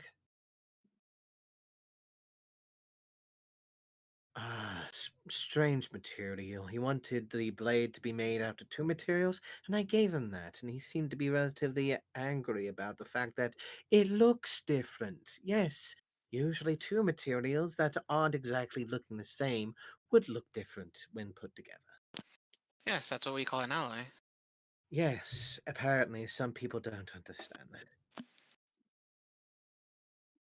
Well, at least someone seems to understand the practical ways of this. And she'll look over towards Harry. You seem to have an eye for it. So, you're here for what exactly, if you don't mind me asking? These people will start to step away, some people moving by as you're standing there outside. You do see what seems to be a relatively smaller looking smithy in comparison to a lot of the buildings that are surrounding it. You'll see that a lot of the nearby wood and lumber that has been placed seems to have been already used up, leaving a few planks of what seems to be relatively pale, almost ash, looking like bark, uh, residing next to her building.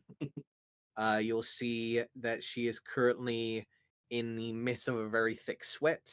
Her face is covered in a thick layer of what seems to be a mixture of sweat and grease. Uh, Small, dark soot lines cover her features. However, there does seem to be a few weapons, like a few short swords and a few relatively decent looking weapons that seem to be resting on the wall directly behind her. And directly above those weapons, you do see a sign that has been painted directly on top of it, which is the cast and irons.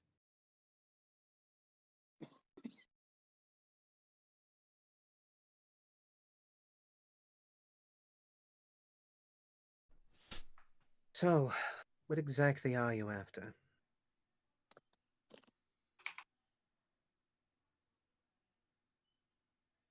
I'm more interested in ores, if you have any. Huh? I do get a fair share of ore whenever I do request a supply of it. Granted, it's not exactly the best price in the world, but my quality in handiwork usually makes up for it. By any chance, you happen to have warpine? I might have a case of it in the back somewhere. I'd be interested in it.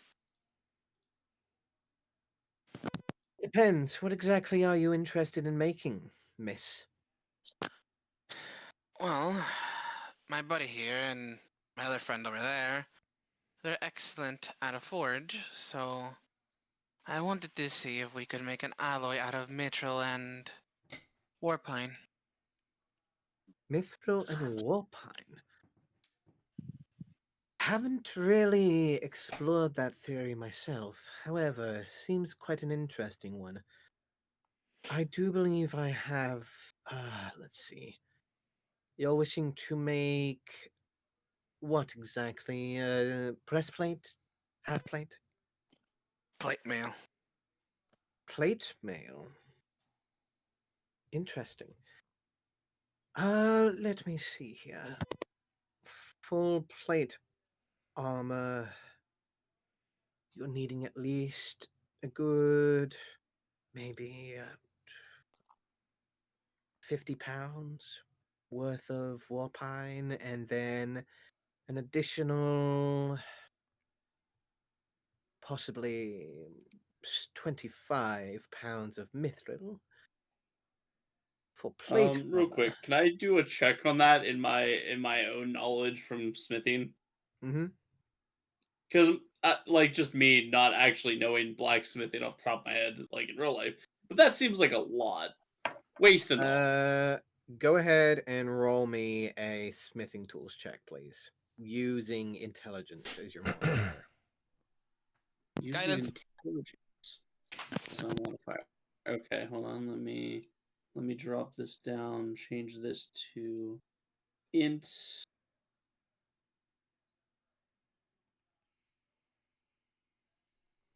Plus guidance. Well, actually, would I even get like how would you know that I was doing this check? That is true. Oh, then no guidance for you, man. Yeah. So 15. You would believe a set of full plate armor, and it's more than likely to ensure the integrity of the armor and the combination of the mixture of the two is probably where the extra weight is coming in. Because you're looking at possibly a 65-pound piece of armor, and you're looking at maybe around about 70 to 80 pounds worth of material. You're basically mixing two pieces of magical material together and hoping that there's no ill effects. Yeah, it's like trying to get the light effect of Mitchell while also trying to get the extra bonus from the Warpine, which is, I imagine, difficult. Mm-hmm. Okay. What she's saying is relatively sound, at least to you. Okay. Now, in regards to what that will cost you,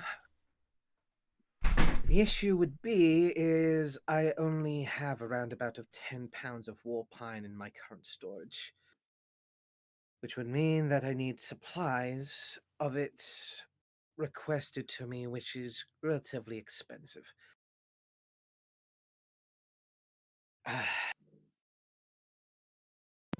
You might have a better chance at the lighthouse if you're trying to find cheaper material.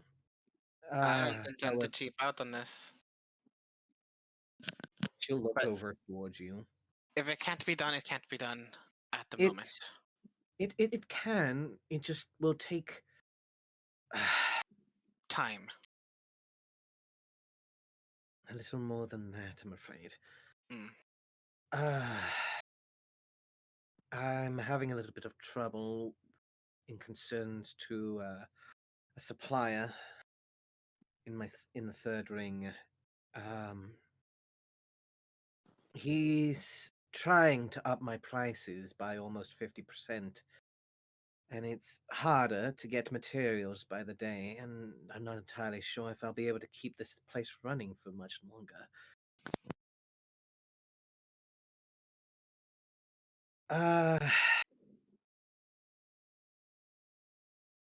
If you're able to perhaps get the materials for me, I might be able to. No, you're needing the materials. I'll see what I can do.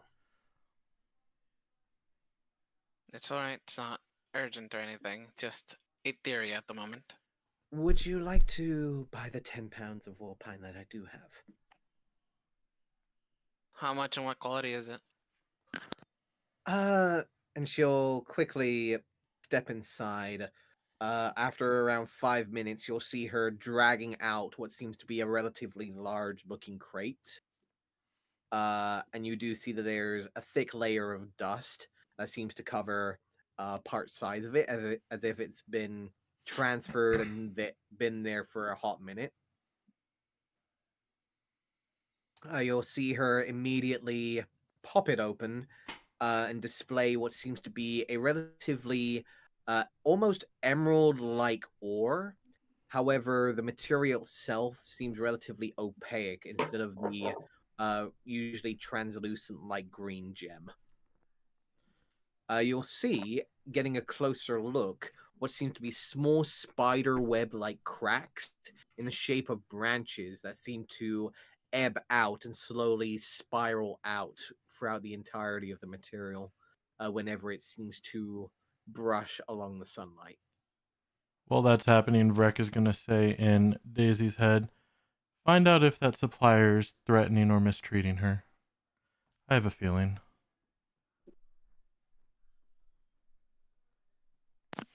Mm. Well, I'm looking at the Warpine. Do those like spider web features look like the things we encountered from like the blight and stuff that was inside that case in that basement? Give me a nature check. Can I guidance this? Yes, because you are aware of this particular notice. Sure. 15. 18. 18. 18. No, you don't believe that this is the same dark DNA, like corrupted material that was spreading out throughout the borderlines and the confines of Trist.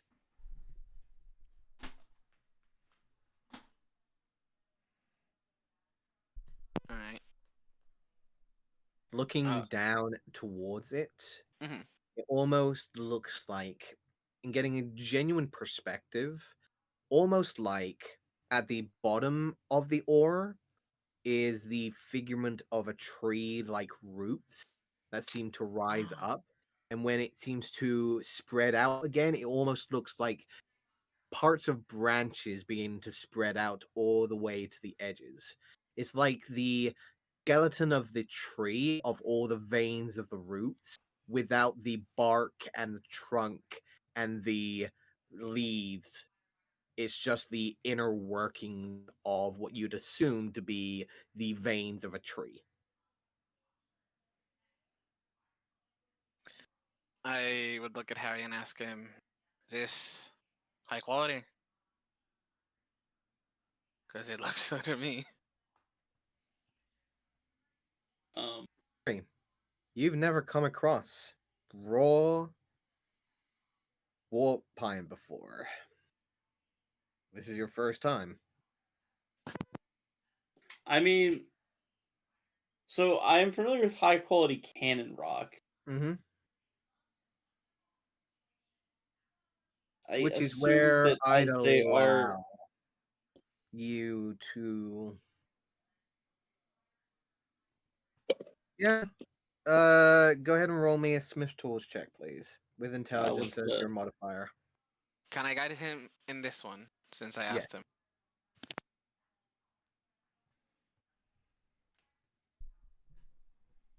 Oh my god, these dice do not want to roll good tonight.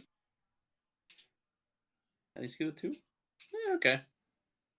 I'll give him a 22. 5 on top of that. 27. Okay. Nice 27 right there. You would believe that this is in the good quality, but not mastercraft. Eh, I'd say it's just alright. I wouldn't say it's high quality. All right.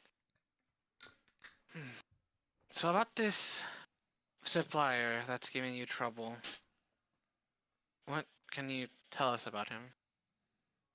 Uh, he's currently one of the advisors for the representative of the main forces towards the north.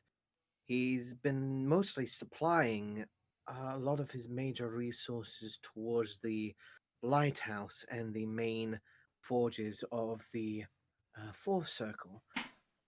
I've been making do with what I can with whatever clientele has come by my way, but because of the fact that I've been lacking the actual good quality stuff, it's been difficult, especially since I have no way of getting it myself. Indeed. Hmm. Well, tell you what. Just we'll take a pound of this war pine, help you out a bit, so you can stay afloat, and we'll try to see if we can help you with this problem. I'll say in Daisy's head, how much was a pound again? How much is the pound worth? A pound of war pine is, and she'll quickly check her notepad that she takes out of her pocket. It is 45 gold per pound. Can we I afford look at 3? Brick.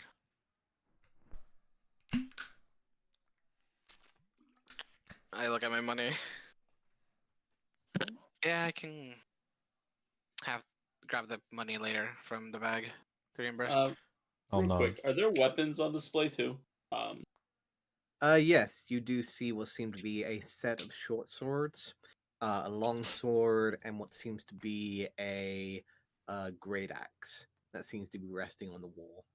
I want to go look and inspect the quality of these because I'm just trying to get an idea of how skilled this smith really is. Uh, But I'm roll just doing this while they're doing me. the sales, so because Yeah, roll me a investigation or perception, please.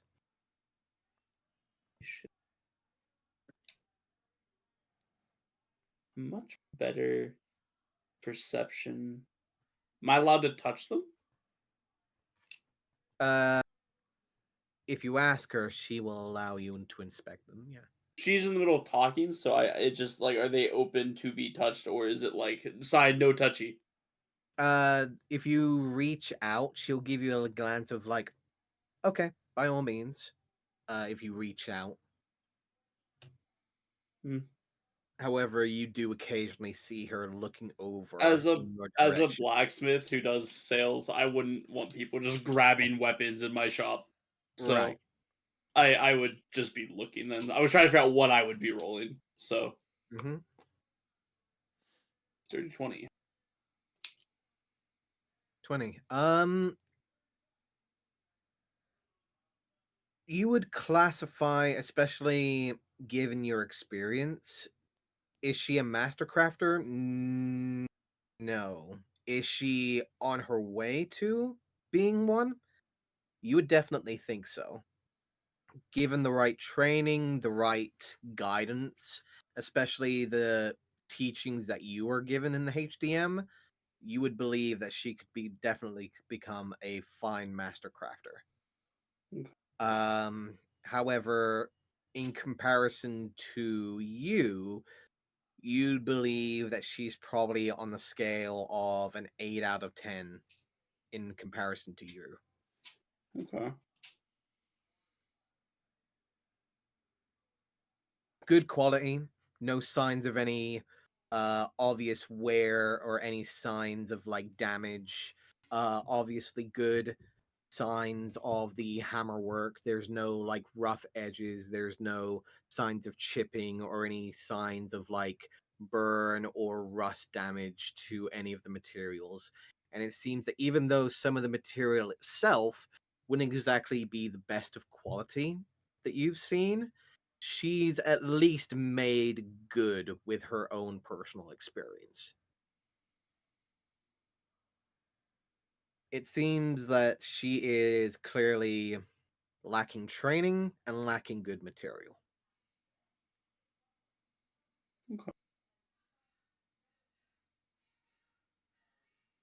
I'll have to go back to the shopping. I'm just trying to get an idea of trustworthiness in this person.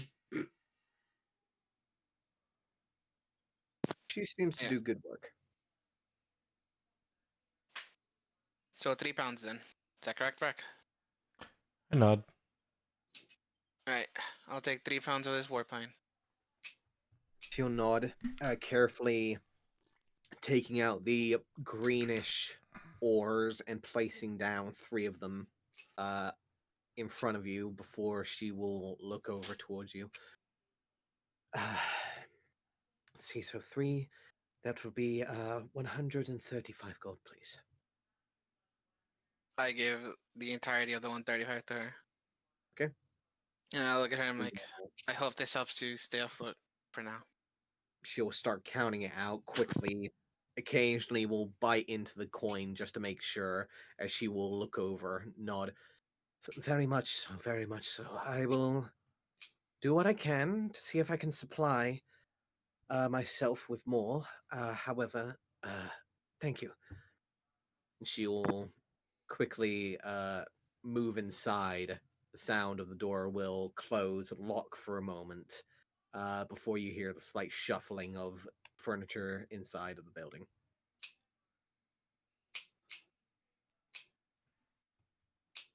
I bet she's hiding it under the floorboard. Right.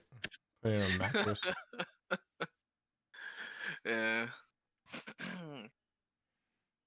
So yeah, I'll give the ore to Rek. I'm like, enjoy, my friend. I shake my head and I'll say, no, you can give that all to Harry. It was more to help her out than for our need. Very well. Harry, we have experimenting to do. Oh, jeez. Okay, I wasn't sure how to incorporate that, which is why I didn't really want to be part of that Oh, I negotiation. have ideas. We can talk it out. So, Now you've Like, got your you experimental. have. Does the Smith ever come back out?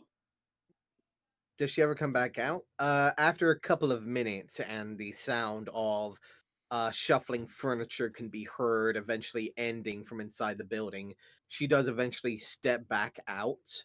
Still in her sweaty and grease-covered form, she'll pull her hair back into that ponytail once again before looking over her shoulder. We'll see all of you guys are still standing outside. We'll just look over for a moment of, oh, sorry, were we not done? I just had some questions. As your purveyor of materials,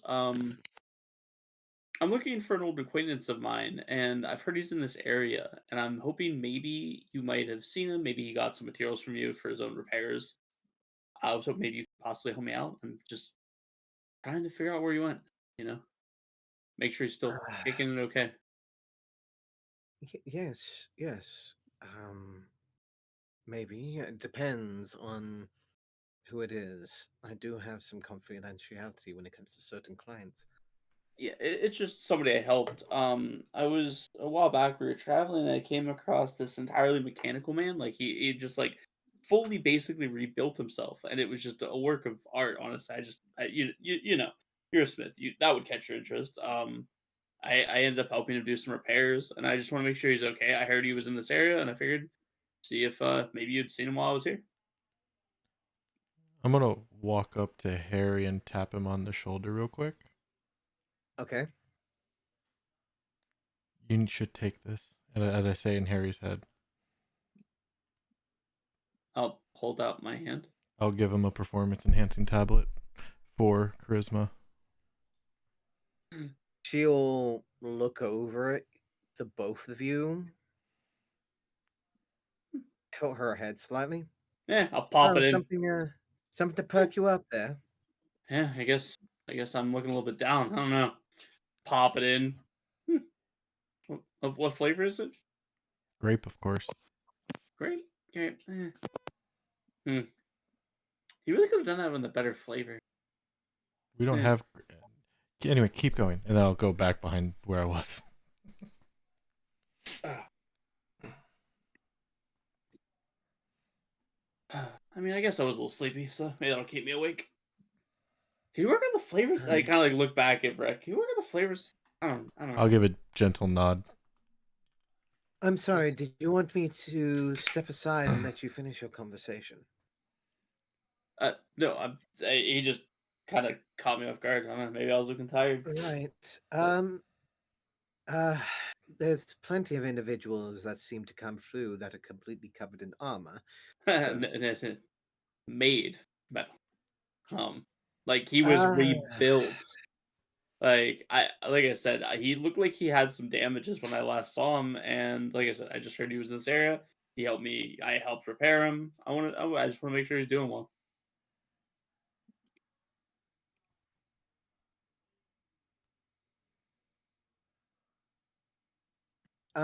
She seems to look aside. Daisy roll. As she will give a look around for a moment. No, I don't believe that I've come across someone who's entirely made out of metal. Mm. If I did, then I'd be quite interested. Exactly. Honestly, it was amazing. I'm just happy that I got to at least try to help him repair a little bit. I hope he's doing well. I'm sure that if you ever do come across him, please do send him my way, and I would love to inspect him myself. You said that he was damaged. By I, what exactly? I don't know. Like he just like he was working on himself and like doing some touch ups, and I helped him with like some stuff and like getting some. I'm trying to remember off the top of my head, like above board, like what, like because I helped him repair himself, but I don't remember exactly what I did. Uh, it was mostly repairs towards the back. Um, you had seen what seemed to be a large gaping hole at his side, where you did see essentially the inside of a mechanical like rib cage, the pulsating of some form of flesh like center, which seemed to show like a heart beating inside of the machine, but a lot of like mechanical engineering surrounding it. However, you mostly just took care of that side wound. You did create a few upgrades to the back, creating some slight reinforcement to the armor that you had seen was partially damaged to some unknown reaction that you had seen before. But apart from that, nothing of any other importance that you would know. Oh, I worked on his side a bit. You know, he looked like he took like a chunk out of him. I don't know. I helped him get fixed up, gave him some reinforcement around the frame. Um, yeah, it was. It looks like he got hit by something pretty nasty, but I was just more impressed about the mechanisms and the inner workings. It was fantastic. And Right. the whole time Right. doing this, I'm also doing my own insight checks on this, if that's okay, Go ahead and roll an insight check. because I am proficient in it too. So, So yeah, I'm trying to whisper to Rex so Rex can practically tell Harry. horrible. Um, I didn't see. she I'm seems to be sorry. telling the truth I didn't as see. if I'm sorry. she's like trying to recall a memory of trying to remember if she recalled someone of your description. And you do see there's like a slight fascination to the eyes that does show that she is very much interested in this individual.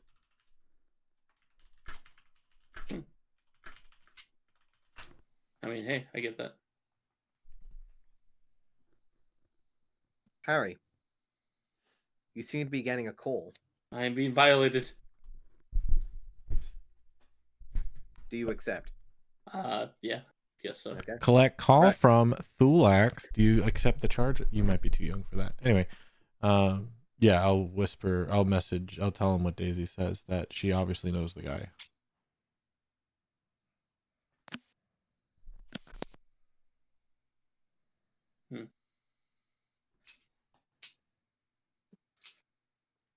I mean, Cool. I'm sure there's tons of people around with the are made of metal. At least around here, I look around. Is there anybody even similarly I'll made of metal? telepathically tell Harry she may not be willing to talk about it in the open.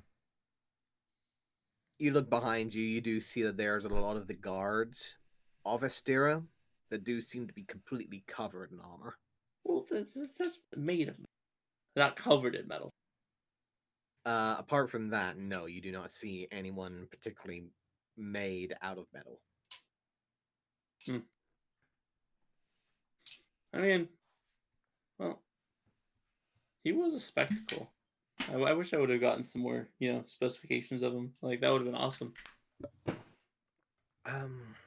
Well, if he ever does come around, I will be sure to let you know. Okay.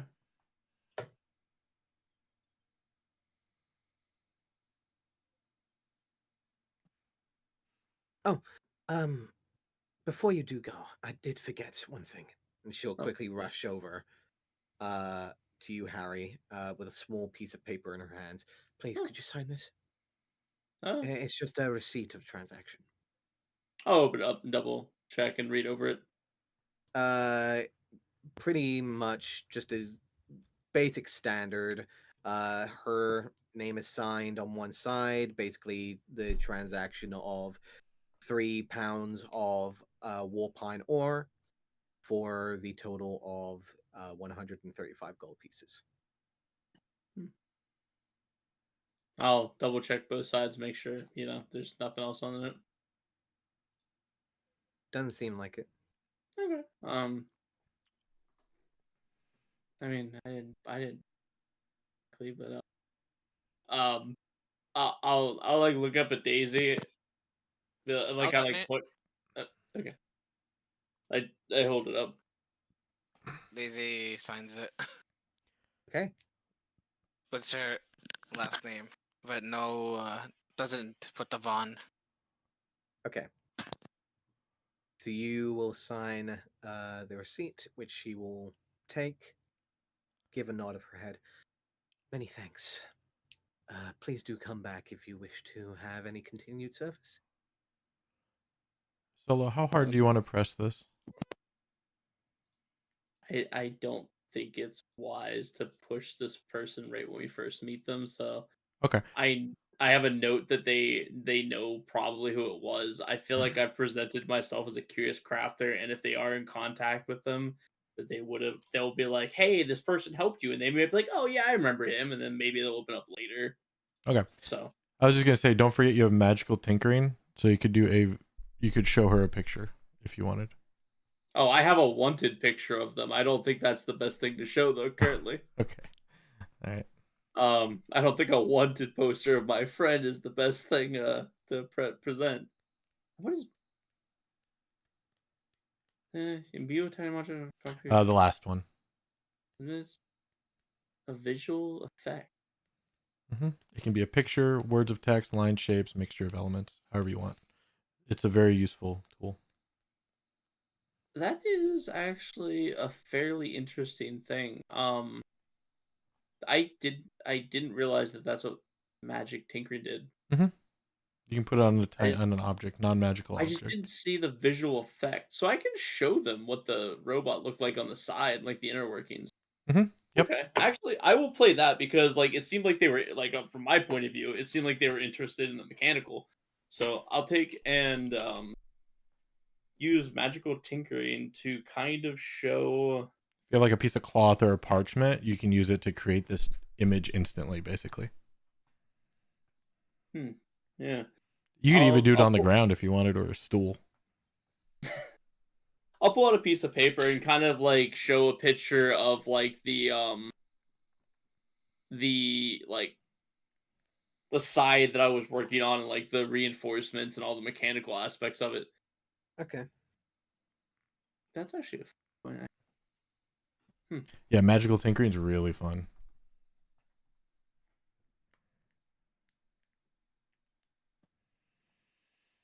Right. Actually, And while with we have that, her here, I just Okay. remember something. I would ask her, by any chance, do you have ore from Valdrianius? By any chance?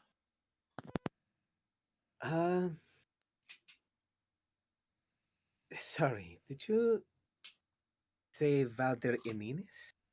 Yes, that's the one, yes. Valamagulus? Valder Inius is no, we do not have any Vanyan.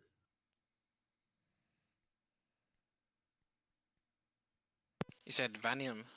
Okay, Vanium. Vanium. Alright. You know anyone who would have some around here? She will shrug her shoulders slightly. Most likely the lighthouse.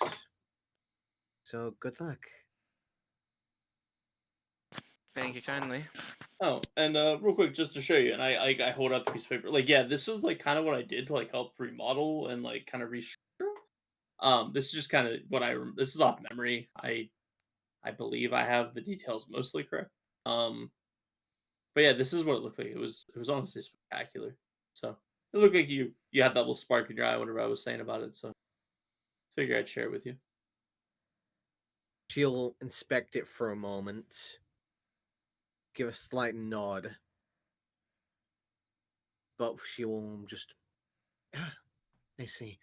I will keep that in mind should I ever come across this individual. Thank you for telling me. Okay.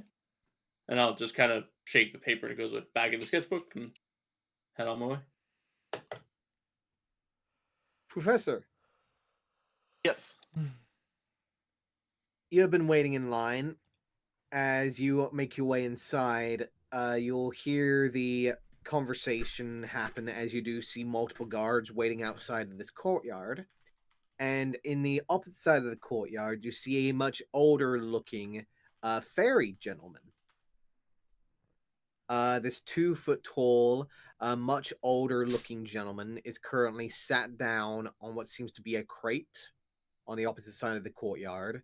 And every now and then, as people rise to the front of the line, you'll see them approach quietly, having conversations with the individual until either their deal is made or you see the much older gentleman on the crate either send them away, causing the guards to guide them out of the courtyard, or occasionally you'll see one person, including the one that is currently speaking to the individual, immediately try and like shout out an infernal, throwing like sand and whatever they can towards them before immediately being dragged out and thrown out of the courtyard into the bazaar outside. Okay.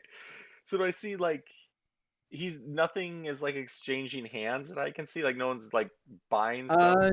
You can see as they approach, if there's ever a deal, you can see that he shakes their hand. Okay.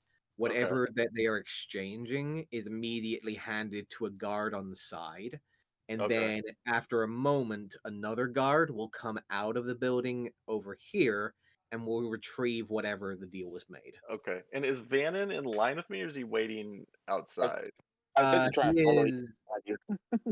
okay. If you're trying to make your way inside, the guard will stop you and will look over at you, Vannon. Will speak in Infernal. Greetings. Welcome. What business do you have? Looking at purchasing.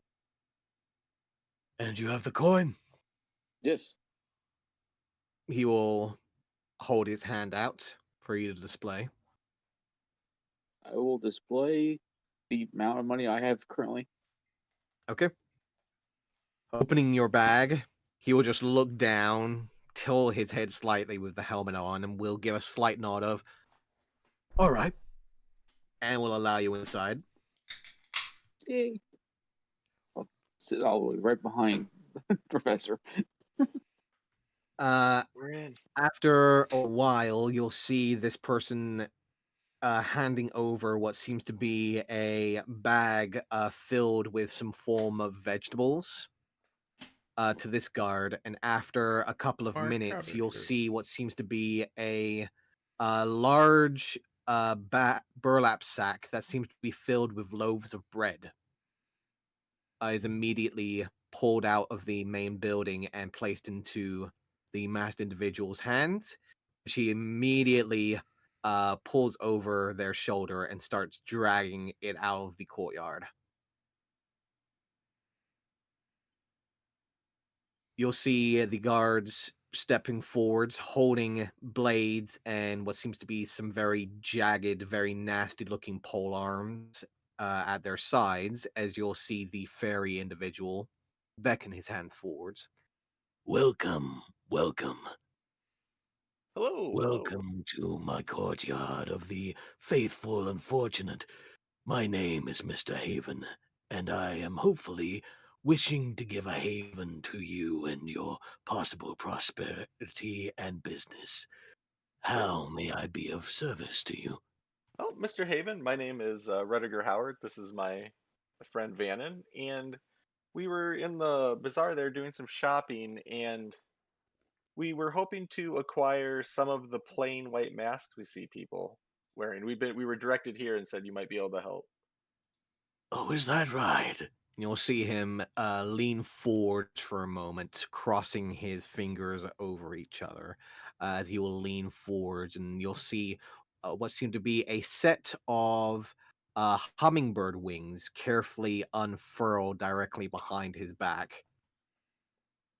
And might I ask, who told you that was the provider of this particular piece of accessory? The mask salesman right out front there. And I kind of like jab my thumb over back toward the entrance, right out front of the entrance there. Excellent, excellent. Thank you. You'll see him snap his fingers, and one of the guards will immediately nod and make their way outside the courtyard. Did I just get that man in trouble? Don't you worry can go. about matters of sheep, my friend. Certainly. Now, in matters of our own business, And at that moment in time, you hear the sound of a stool being smashed and broken outside of the courtyard. There is the sound of a voice in Inferno calling out into the air of an elderly old man calling out in Inferno, shouting out.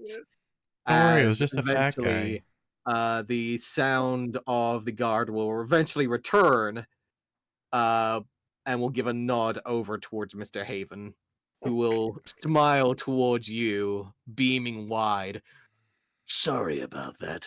Matters of loyalty need to be displayed sometimes. Now, Certainly.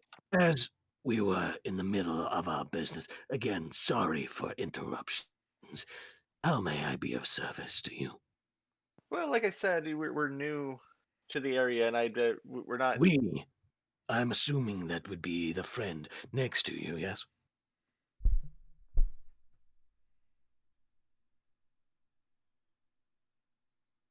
Oh, sorry, I'm Yes. mute. We just kind of wanted to dress in the local custom, and we just purchased these scarves, and I kind of point to the what we just bought, and we were hoping to get a mask to blend in, and we noticed the majority of the people are wearing those plain white masks. So I went to the mask salesman. I mean, you know this part. And then he directed me over here. You'll see him carefully begin to lift his hand as if to alter to stop before he will nod slowly.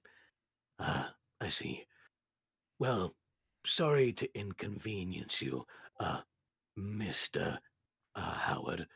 However,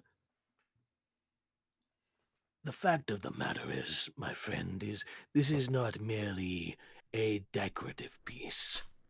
One could say it is a way of life for these individuals, one of which that they cannot alter or change.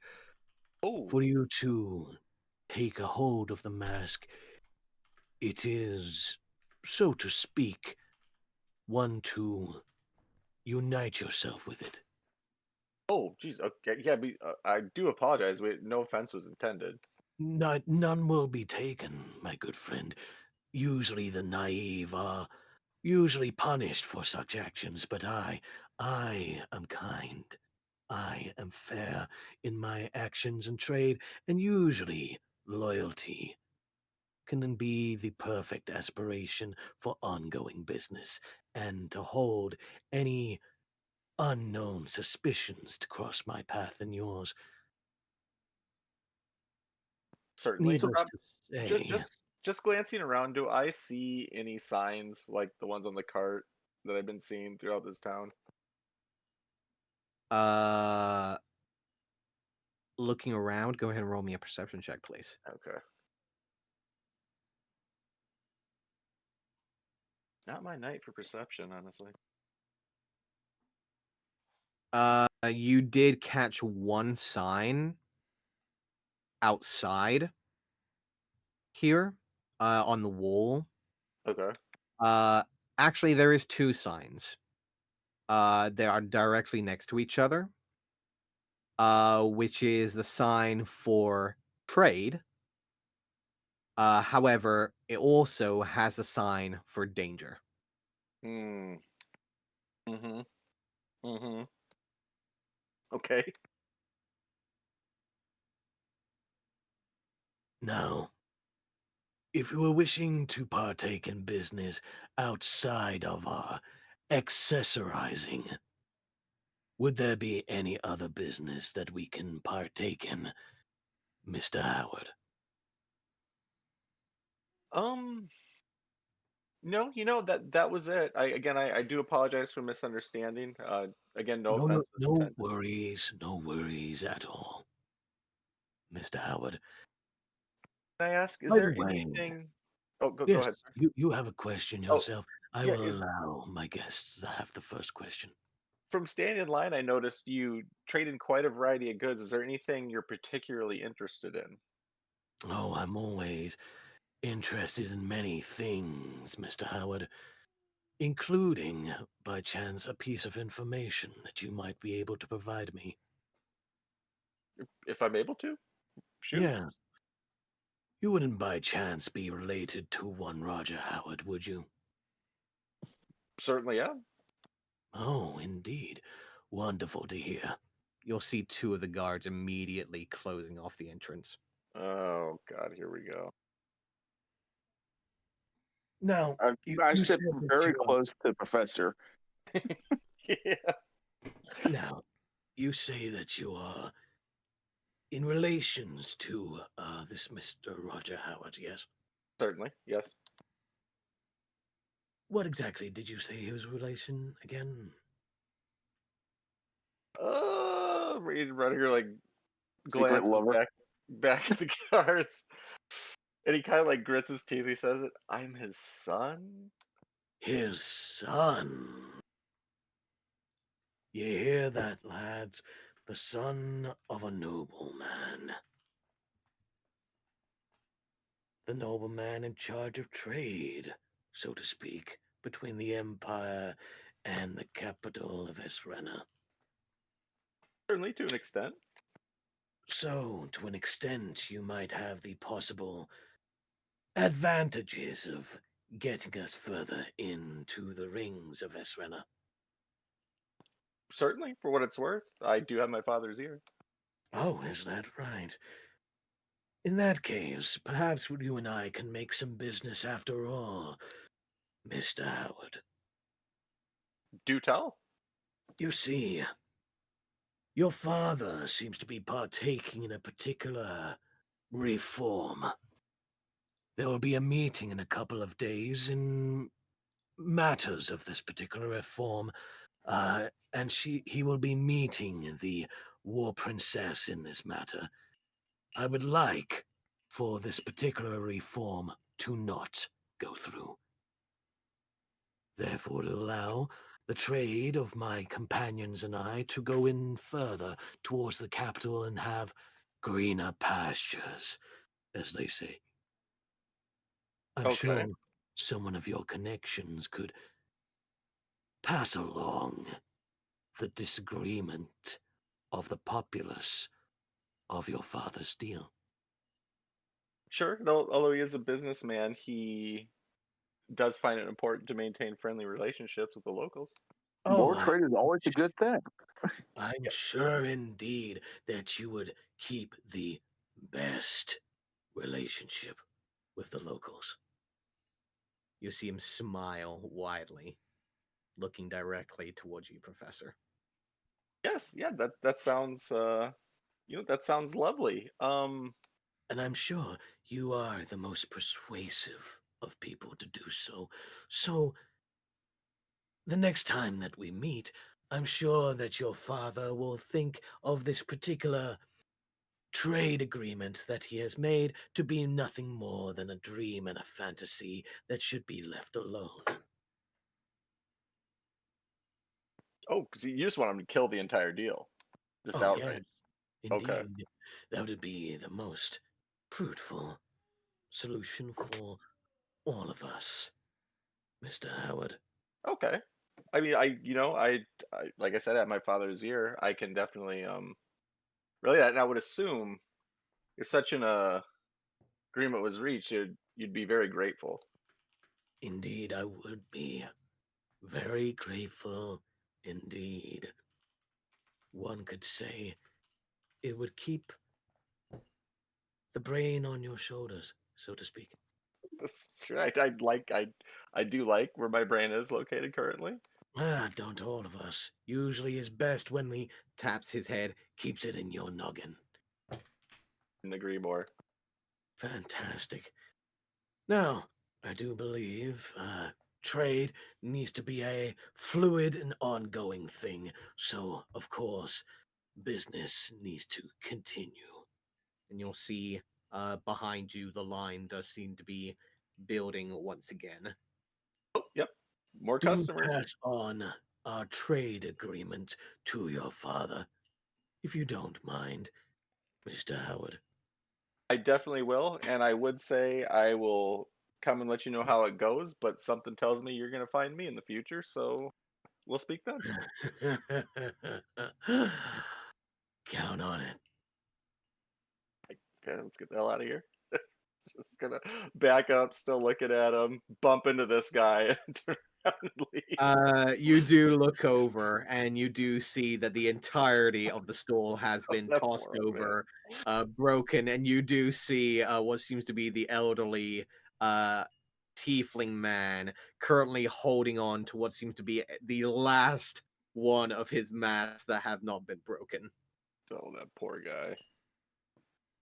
Yeah, you know what? I'm gonna go. He did he speak? He spoke common, right? It seemed to be very broken common.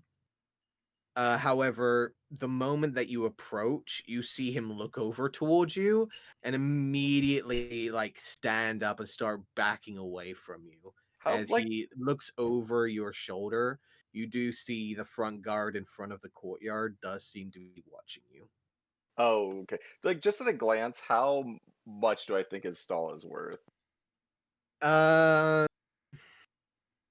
quick glance, Yeah, I mean I'm not an expert, but just like ballpark. maybe the stall and all of the merchandise included, maybe a good 30, maybe 40 gold. Okay. Um.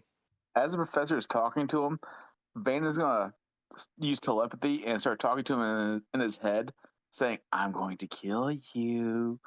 I'm going to get you."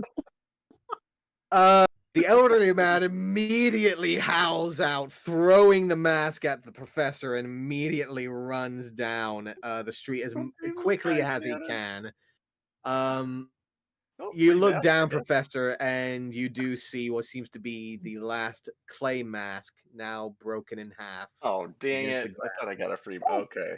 grab it. Let me fix it. Dang it. All right, Preston will gather the pieces, turn to man and sigh. You know, I was just going to give him a few gold to rebuild his stall, but I'm guessing you said something to I didn't say anything. I'm just way back here. him. Xanon, as you're standing there looking over, you do recognize something, or at least someone. Or at least, it looks like someone you've met before. Looking over the professor's No, it's shoulder not. in the genuine direction No, it's of not. the way that the elderly man had went, sitting at one of the It's- tents, you do see what seems to be a gnomish individual. It is. Oh my God. Yep, gotta go. What luck. Remember, we were told by the one on the ship that there was one in Estera. Yes, was he the? It was either the 1,000 gold one or like it was like the No, silver. There's 1,000 was still the ship, copper. right? Was it the ship? Oh, it was the ship, wasn't it? Because Yeah, the ship was 1,000. there's still a So, copper and a silver. you know I that think I'm on 1,000.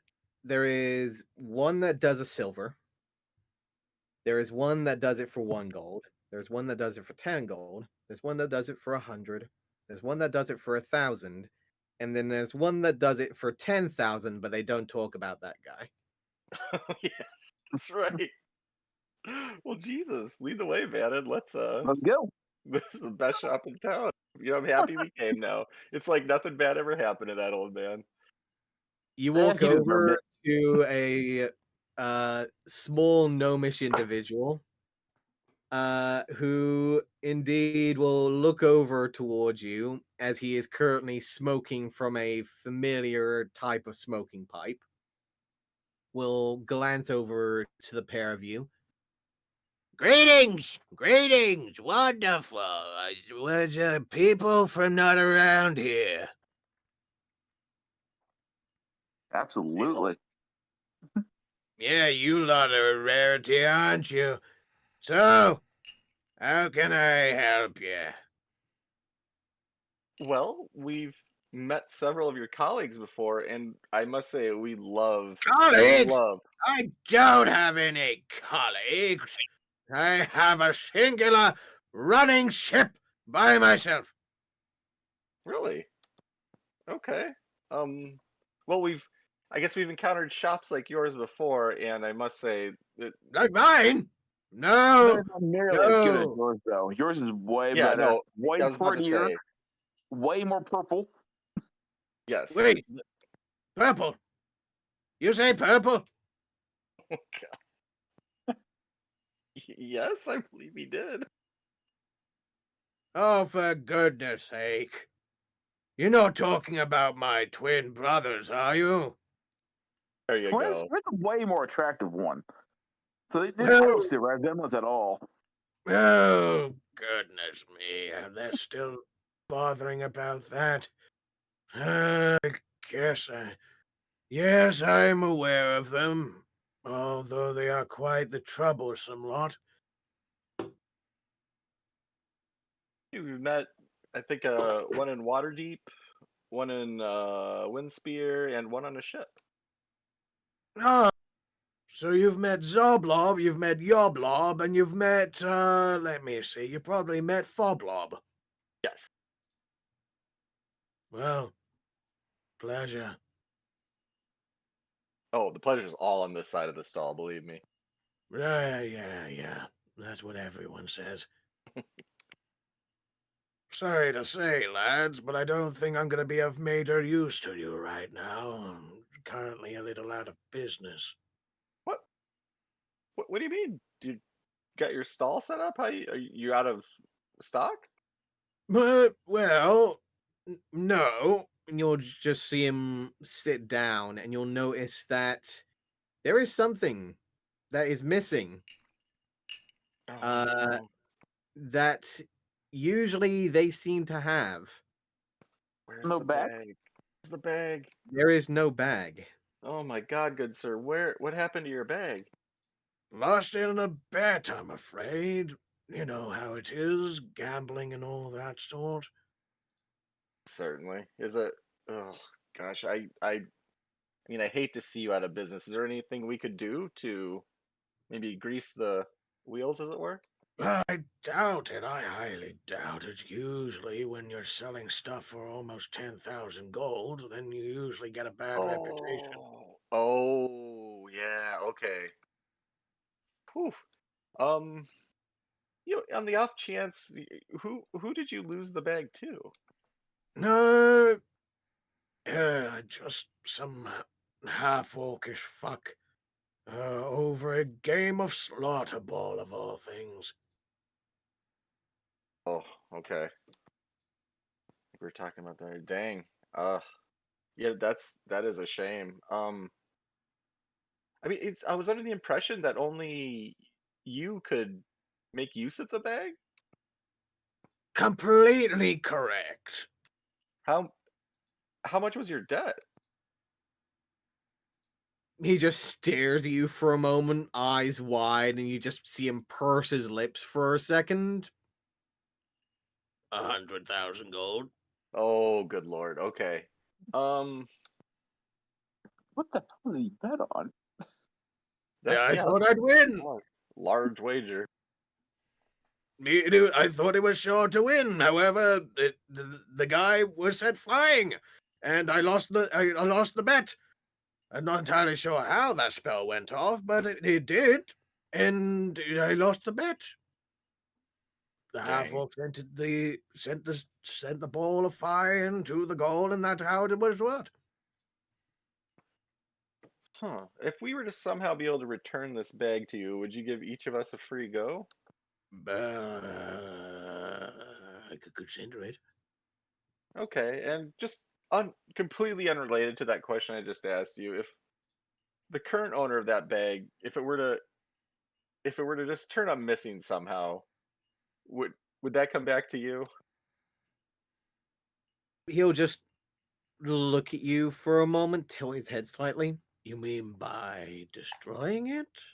No, I mean if the man who currently has the bag right now, if he were to, and the professor like leans in and gives him a long obvious wink, lose it, and it somehow found its way back to you, would that be satisfactory, or do you think that would get you into more trouble? No, I think that would be more than suffice. Although, more than likely, I would probably need to change locations. Certainly. After we considered giving each of us a free go at it, of course. Perhaps. We'll discuss that matter later. I heard Christmas is very nice time of year. Much cooler. He's not wrong. I'll consider it very well. And he'll like suddenly pull out a piece of parchment from his pocket, write it down, fold it up, put it back in his pocket. Okay. Well, where would this fellow likely be? Half orc fellow. Oh, be at the Slaughter Dome, of course. Okay, and do you know him very well? He shakes his head. Okay, from what you do know of him, would you consider him, is he more of a like kind of a physical tough type, or is he kind of a more astute and perceptive type? Well, he does only have one arm. Okay. Uh, Orangish like skin. Uh, Seems to have a bit of a likeness towards beating things up, getting bloody, pretty much that. Okay. But that's pretty much it. Sorry. No, More that than likely, you'll find him at the Slaughter Dome in the first ring. okay. Okay. No, it's I mean the description you gave is adequate. I mean he seems like he kind of sticks out. You would remember, Professor, We saw him? on the back of a newspaper God damn it, really? for the literal advertisement of Slaughter Bowl. One of the people that were on that advertisement was indeed a tan-skinned half-orc with Oh, one arm. oh god. Okay, so we're just getting, now we got a possible heist. Some weird fairy guy wants to cut my head off. This is going great. But This we're is gonna be in normal. town. Honestly, for us it is. Yeah, we're gonna be in town for a couple days. I'll see what I can do. Okay. Then where'd I see the entrance to the black market? Was that in the first ring? That was in the first ring. All right. Yeah. Then I am going. However, Oh, looking around, checking for the now distinctful markings, you can see what seems to be the signs of an arrow leading in this direction. okay. Dannon, I am going to go inquire about. I'm gonna just kind of say this again. I'm gonna go inquire about purchasing a new identity. If you'd like to accompany me to the black market. Yeah, can't hurt. Okay, then I'll follow the signs.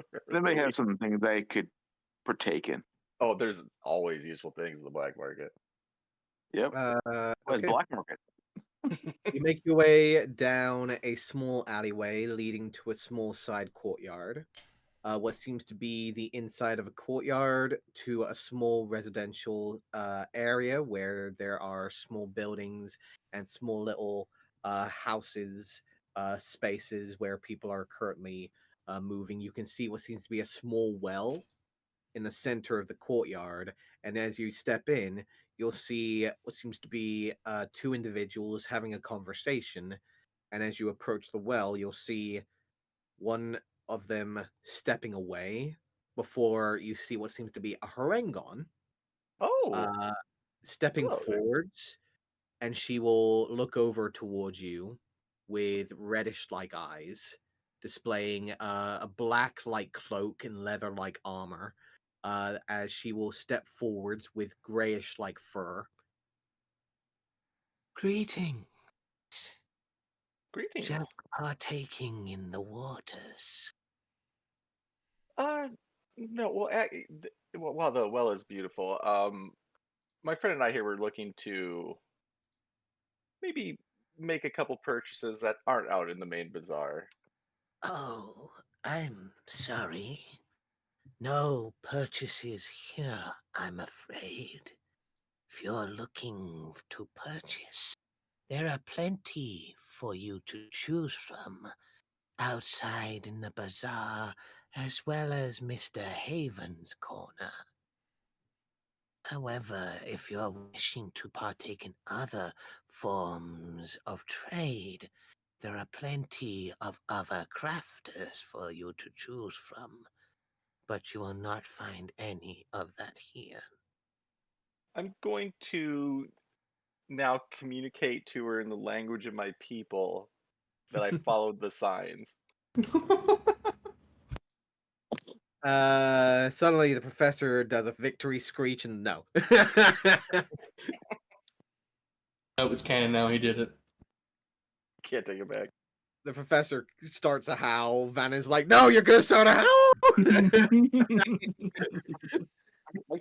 Many howls begin to no. You will see her lift an eyebrow as you speak in code that you followed the signs. She'll look around for a moment before she will beckon you over to a nearby doorway. Okay. Hopefully, this isn't the third person that wants to kill me in this town. She will lead you into a singular room. As you will look over, you'll see in the corner what seems to be two small figures, mostly Cambion in nature, relatively native, however, mostly wearing rags. You'll see another Cambion, female, uh, relatively reddish skin, dark black hair, immediately come out of a side room, will look over, will quickly rush over to the two smaller figures and give like a stepping in front of them to guard them, as the Harengon will give a slight nod towards her and will move into the room that she just came from. Yeah, I'll follow her. You'll see the Harengon continue to guide you through multiple rooms. You'll see families as well as other individuals, mostly of like low space, low funds. You can see that there's very poor individuals that seem to have been either harbored or placed in here to try and either avoid being uh, diverted back to the first ring and trying to avoid being noticed by other individuals in the area. As you step on by, you can see some of them recoil, others immediately try and reach for nearby weapons, however, are immediately calmed by the face of the Harangon, who continues to guide you through these houses until you're led down to a set of stairs. Okay. You'll see her continue down the staircase until you'll see what seems to be the makings of a small basement filled with hay and straw and what seem to be non-perishable like rations, mostly dried pieces of meat and jerky, salted grains, as well as multiple other pieces of food that can last a long amount of time. You'll see the Harangon move over to a much larger pile of straw before pushing it aside, revealing a hidden compartment behind it before she will pull a lever, causing the side stone wall to slowly slide open. Excellent. Behind, you'll see what seems to be a collective of maybe 20 to 30 individuals in a circular, like ringed room. You'll see what seems to be the makings of the underground sewers that have been fashioned into a more dry and more habitable like space. However, you can see what seem to be hooded individuals as well as masked individuals, including some of the masked individuals that you've seen upstairs moving between what seems to be a small eating and drinking space in the center of the ring, as well as a collective of other members that seem to be quietly talking amongst themselves to the sides. And are the bulk of them wearing just the plain, like grayish white masks, or is it kind of a Yes. Okay, okay. You can see a good like out of the 20 to 30 members that you can see in there, you'd say that a good 15, maybe 16 of them are wearing those masks and wearing the cloaks. Okay. You will also notice one of the individuals amongst that group seem to be wearing the officer uh, cloaks of the Zentarum. These guys. Okay.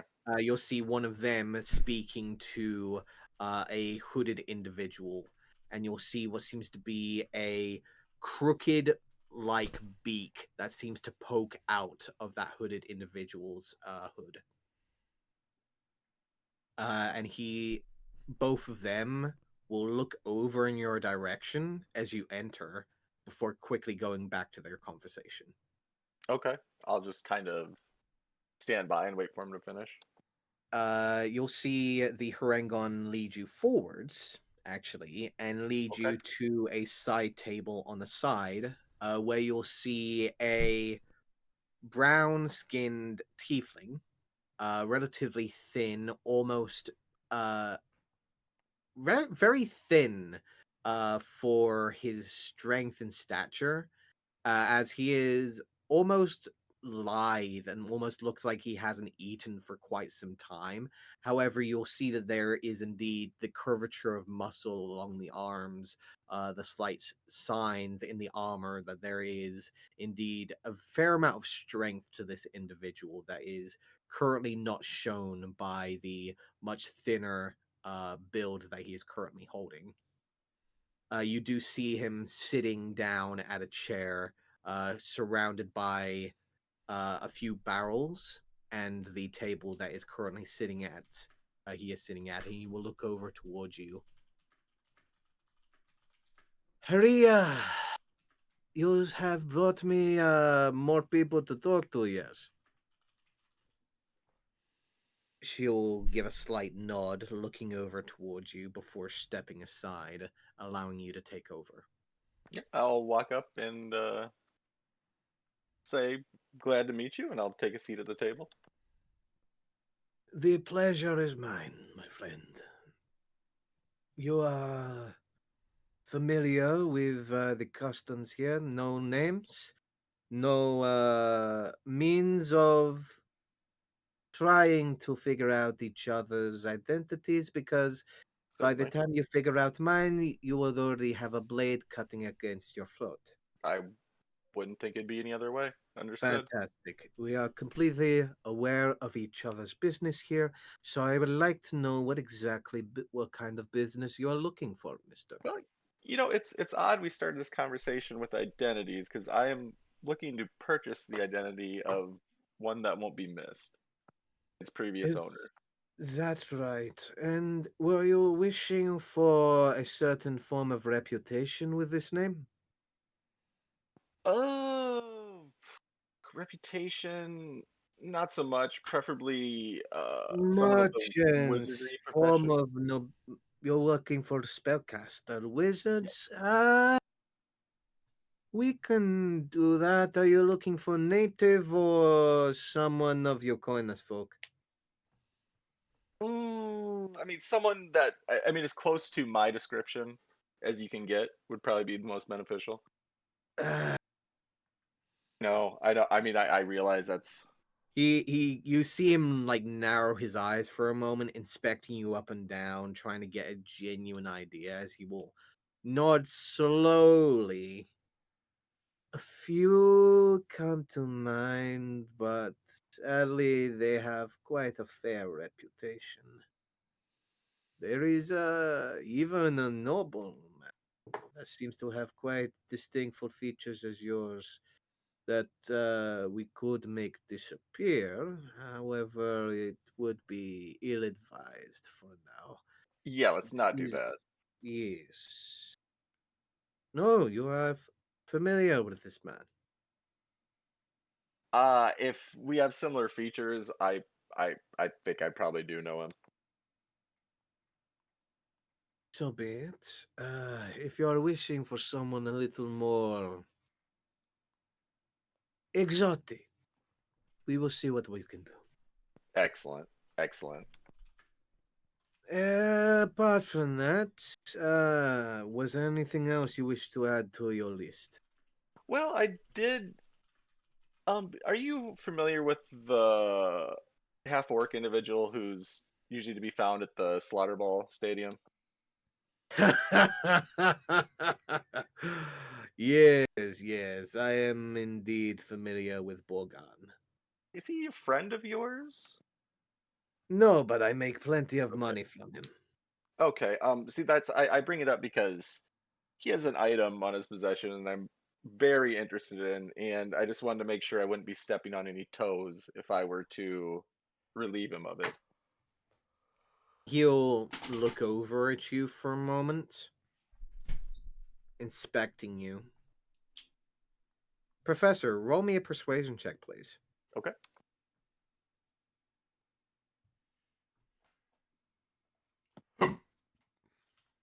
Yeah, I mean, 19 still ain't bad. 20s, am I tonight? You have cracked a 10 yet?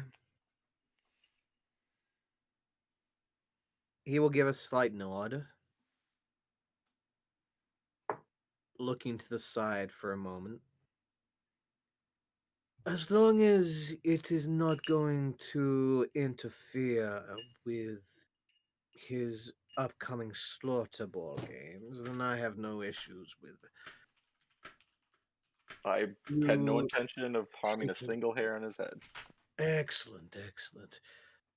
Unless you are partaking in the Slaughter Ball festivities, then by all means, harm him as much as you can. Oh, But, okay. Oh, okay. are you not familiar with Slaughter Ball? Personally, I'm not, but one of the companions I travel with seemed very interested in it, so there is a chance we may be involved at some point. I'm not too sure. Concept is very simple. You have 8 players. There is a flaming ball placed into the center of the pitch. You are to use any means to put the flaming ball into the opposite team's goal. Sounds a very No very other rule. physically focused pastime. It sounds Physically, like. yes. Magically, even more so. You see him Okay. smile. Okay. Like I said, no rules. Interesting. Any means necessary to put the flaming ball into the goal, which means slaughter. Indeed happens in Slaughter Ball. Oh, okay. Oh, okay. There's the name. Okay. Interesting. I mean, if we don't take part, I may just watch a few matches. This does sound intriguing. It happens every couple of days within the first ring of Essrena. It is what they say, the bread and circus. Keeps the people happy, give them their entertainment and free food for the next few days. Certainly. You keep the crowd quiet, you keep them entertained.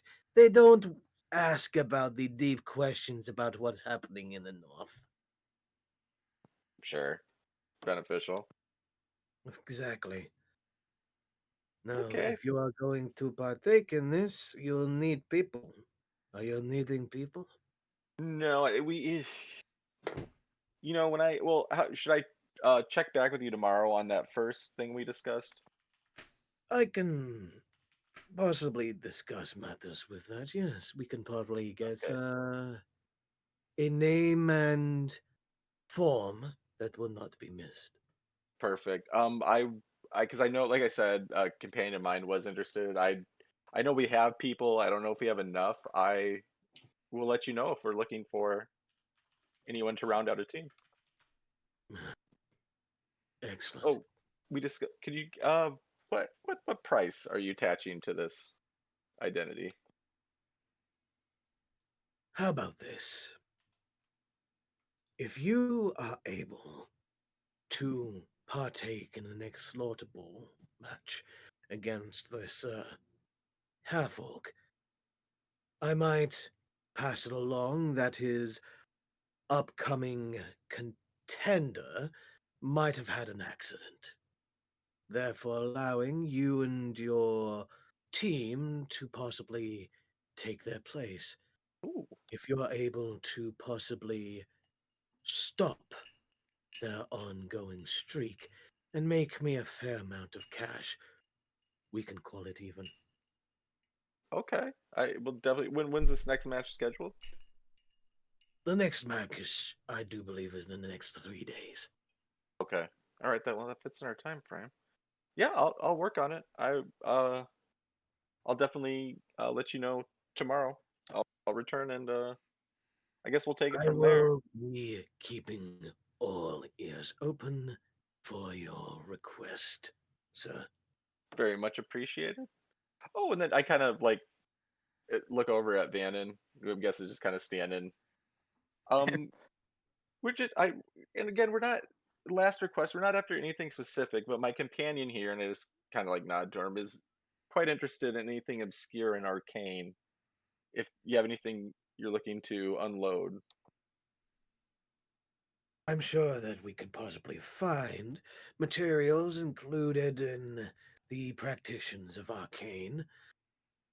Just depends on what he's after, do you mind if I call him over? by all means. I'll wave Vannon over. Vannon, while the professor has been having this conversation, you'll notice that a very fine looking moon wood elven individual has been making their way towards you, casually making their way over, watching you, casually giving a slight side eye of checking you out. Slight hint of recognition. Do I have any recollection of the moon elves in my past? Of wood elves? You know that wood elves are usually quite stealthy individuals, usually are able to fade away in the darkness of the forest quite easily. Um, in the old organization, wood elves are definitely a commodity and are usually quite well used and uh, are definitely put to use in a lot of these stealthier missions due to the fact that they're easily to lose sight. And you do see, looking her over, that you do see a pin with an upside down worm resting just underneath the clasp of her cloak. It's HR. Basically, I'll walk up to Professor.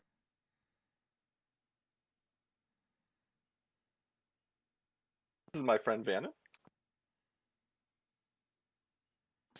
As Offer you him. walk away, Vannon, you'll see the wood elf will stop watching you as you walk over to the tiefling individual, as she will step away and make her way over to another doorway and out of the space. Oop, that's gonna bite us in the butt later, but Tiefling Good will boy. beckon you to one of the nearby barrels for you to sit down. Venom said, So, you are a friend of our new companion here, which makes you a new companion as well. You are wishing for items. We can provide three, items. yeah, 3 items particular. See if there's any chance you could have a weaver tail, a dragon's tongue, and or a scroll of teleportation circle.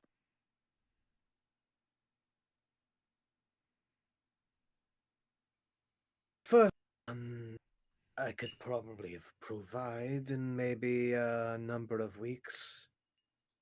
Second one, not without the right credentials and the right amount of money.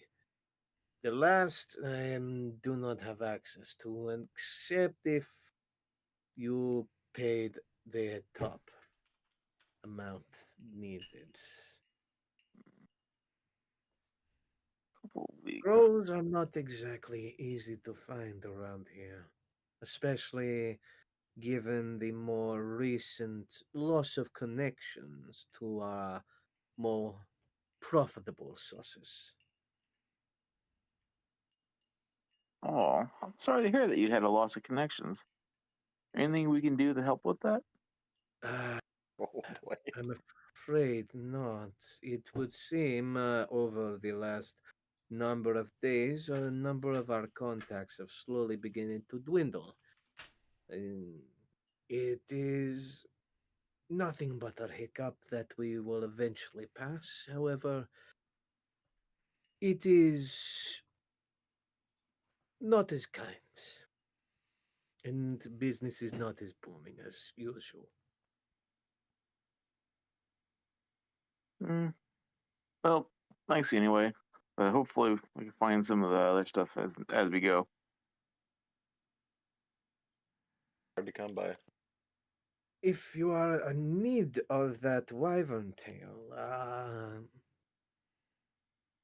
you place down 500 gold, we will put in our resources, and maybe in the next week or so, we will be able to provide you a wyvern tail, and you will provide us with another 500 gold. Mm, I'll hold off now because I need. That's kind of useless without the dragon's tongue, so I kind of need them both. We will see what we can do. Now, is there anything else that I could do for the both of you? A drink, lodgings, anything that you may need. Rob, as they're talking, I kind of just want to nonchalantly as possible, just kind of like readjust how I'm sitting and glance around the room. Is there anyone staring at us? Roll me a perception check. Okay. One of these days, I'm gonna roll over a 10. I know it. I can feel it. My time's coming. You look around.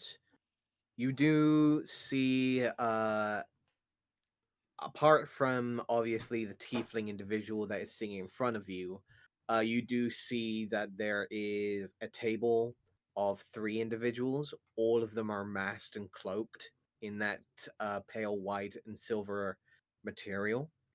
And all 3 of them seem to be watching your table quite adamantly. Okay, so mass. So no, they're not outwardly visibly associated with Zentarum, as much as I can tell. Uh, there doesn't seem to be any distinctful signs. You don't Okay. see the pendant or the clasp of the upside down worm on them, but they do seem to be watching. Okay. Okay. You will also see the bartender, who seems to be a very rotund looking Triton, who seems to be watching your table as well. Okay. All newcomers. Okay. Yeah. Oh, actually, I also am in the market for a potion of invisibility if you that could be gotten in a hurry. I That understand that's a rather rare potion. it can be provided with the right amount of coin. It would be easier than the others that you had requested. Certainly. Uh, how soon were you wishing for it? I I don't know how much longer we're gonna be here. Past a couple days. Pretty short notice, I know. Sadly, we would not be able to provide you with our recent loss of contact, Sure. except for maybe in the next week or so. Okay. However, I do believe if I was able to convince my sources with a decent amount of payment that we might be able to have a more express means of getting your item for you. Okay. Kind of payment are we talking about? He'll look down for a moment. I do believe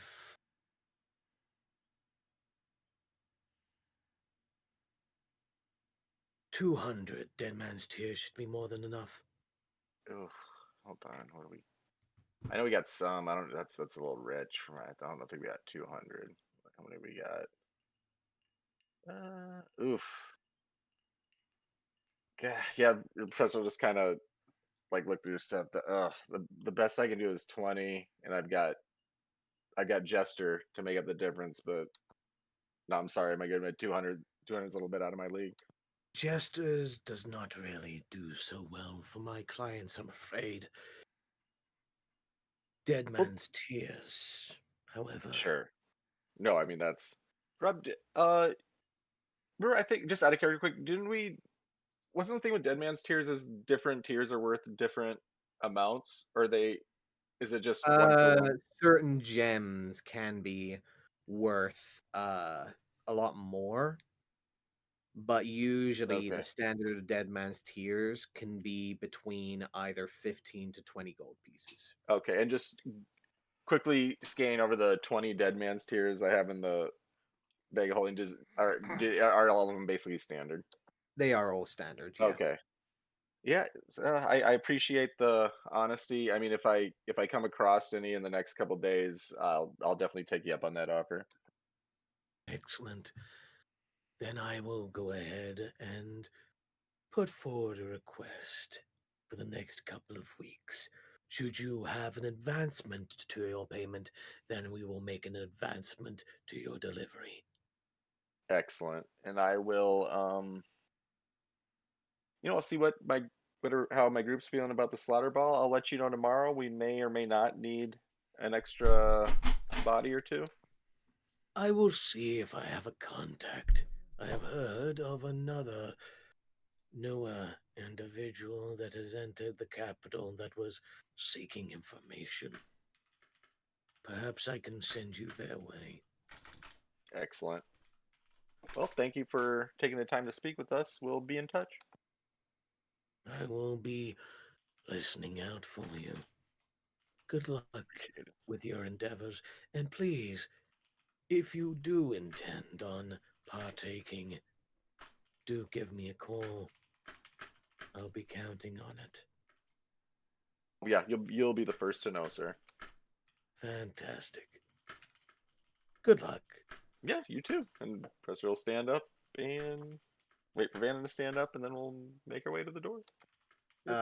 As you both stand, you do see the Harangon is currently waiting for you at the same entrance as you had originally entered. You do see her look over towards you, tilting her head slightly of, Are you ready?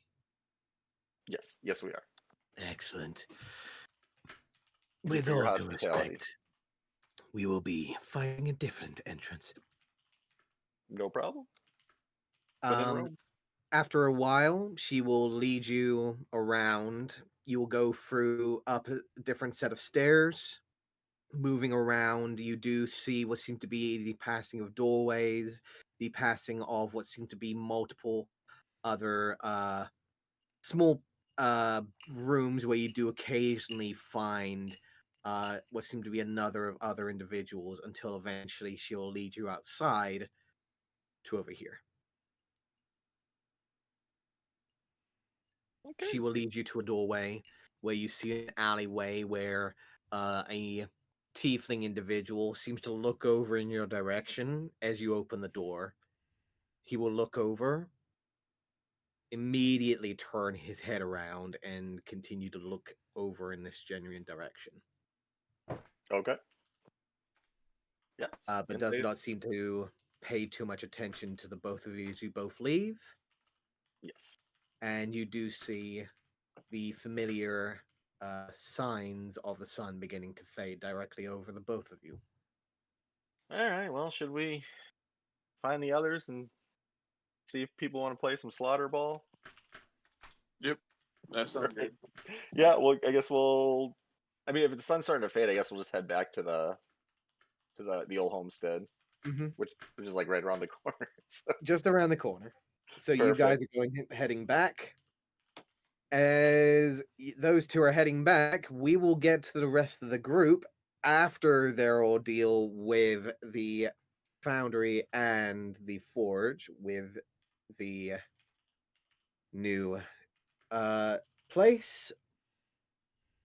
We will sadly end our session there tonight. God, it went Since so it's fast. already gone so fucking quick.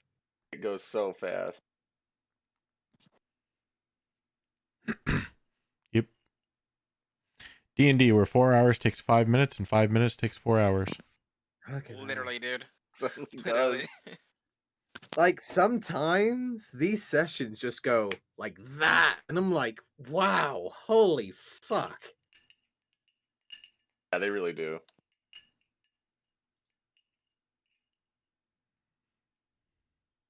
Hey man, you give me more time to prepare for the council meeting. Sure. So I just add a character. I know Dune was interested. Are we interested in trying Slaughter Ball? Well, yeah. Well, I know Dune is. Well, I had one question. Would we officially level up before we played Slaughter Ball? Probably No. not. No, we need 10 days. Yeah, right? we have a lot of days to go. Technically, we could, but we would be coming here like months later.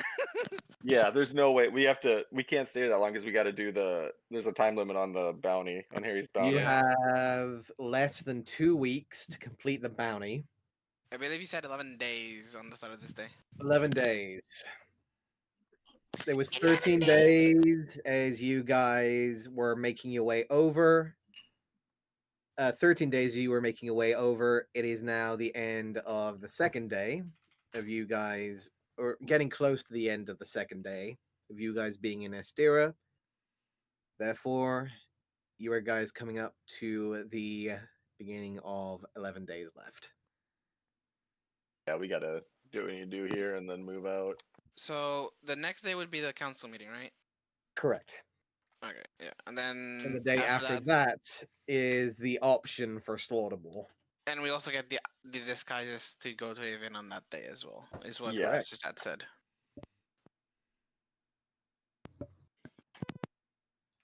Slaughter ball. Slaughter ball. And now there's a fairy There's a- man that wants to kill me.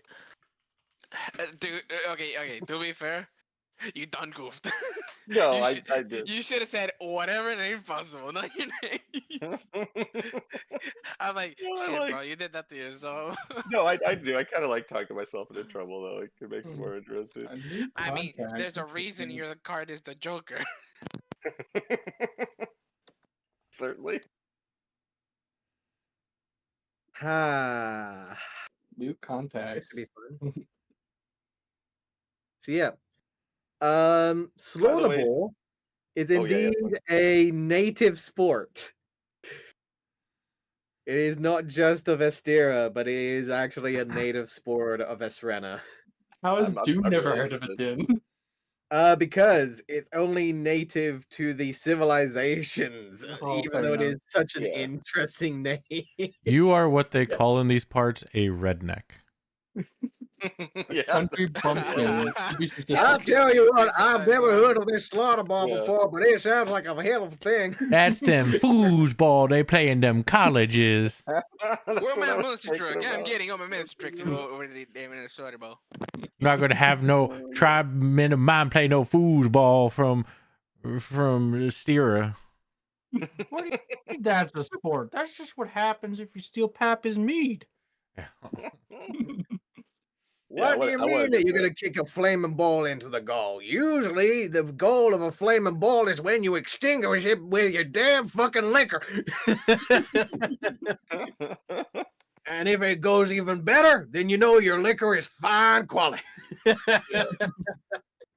Dude, yeah, I want to get that bag so bad to get a 10,000 gold pull. Oh my god. He said potentially. He didn't make any promises. I just want to play slaughter ball You know, and I throw thought a he was head the in 100 the gold one, but no. Yeah, I didn't think he was the He's the 10K one who one. shall not be named. Yes, yes, he is. Hold on, okay, Rob, hear me out. Slaughter ball. Yes. If I cut a guy's head off, can I use his head to score a goal? It's got to be the official No, ball, because though. it's not the flaming ball. Okay, what if I set it on a fire? It's fair. You can certainly all right. try. Well, I'm sure if I'm angry and I hold it long enough, it'll catch fire eventually. But yeah, essentially, a friendly heads up if you ever do decide to go along with it. The concept of slaughter ball is that there is 8 people per team, 2 attackers, 3 midfielders, 2 defenders, 1 goalkeeper. The ball is placed into the center and immediately lit on fire. Anything is allowed as long as you try and put the flaming ball into the opposite team's goal.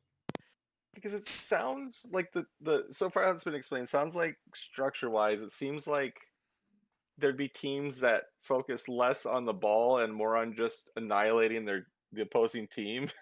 I think It- by that that would you mean a me. you would between- believe like to be rugby. correct. I think I by was gonna then say, you mean me. can you summon an extra player? No. Ooh, You would know that would technically be one of the major rule breakers because you no longer have 8 players. There was no rule. Can I summon animals? that's what I was gonna say. Would that count for summoning beasts and stuff too? There is consequences. I'm just gonna say if you start summoning Yeah, things. but what if I'm you have sorry to say, boys, simulacrum? Daisy's not working here. You're on your own. This next session is gonna be wild. Would you have a simulacrum of somebody else? Hey, man, I'm not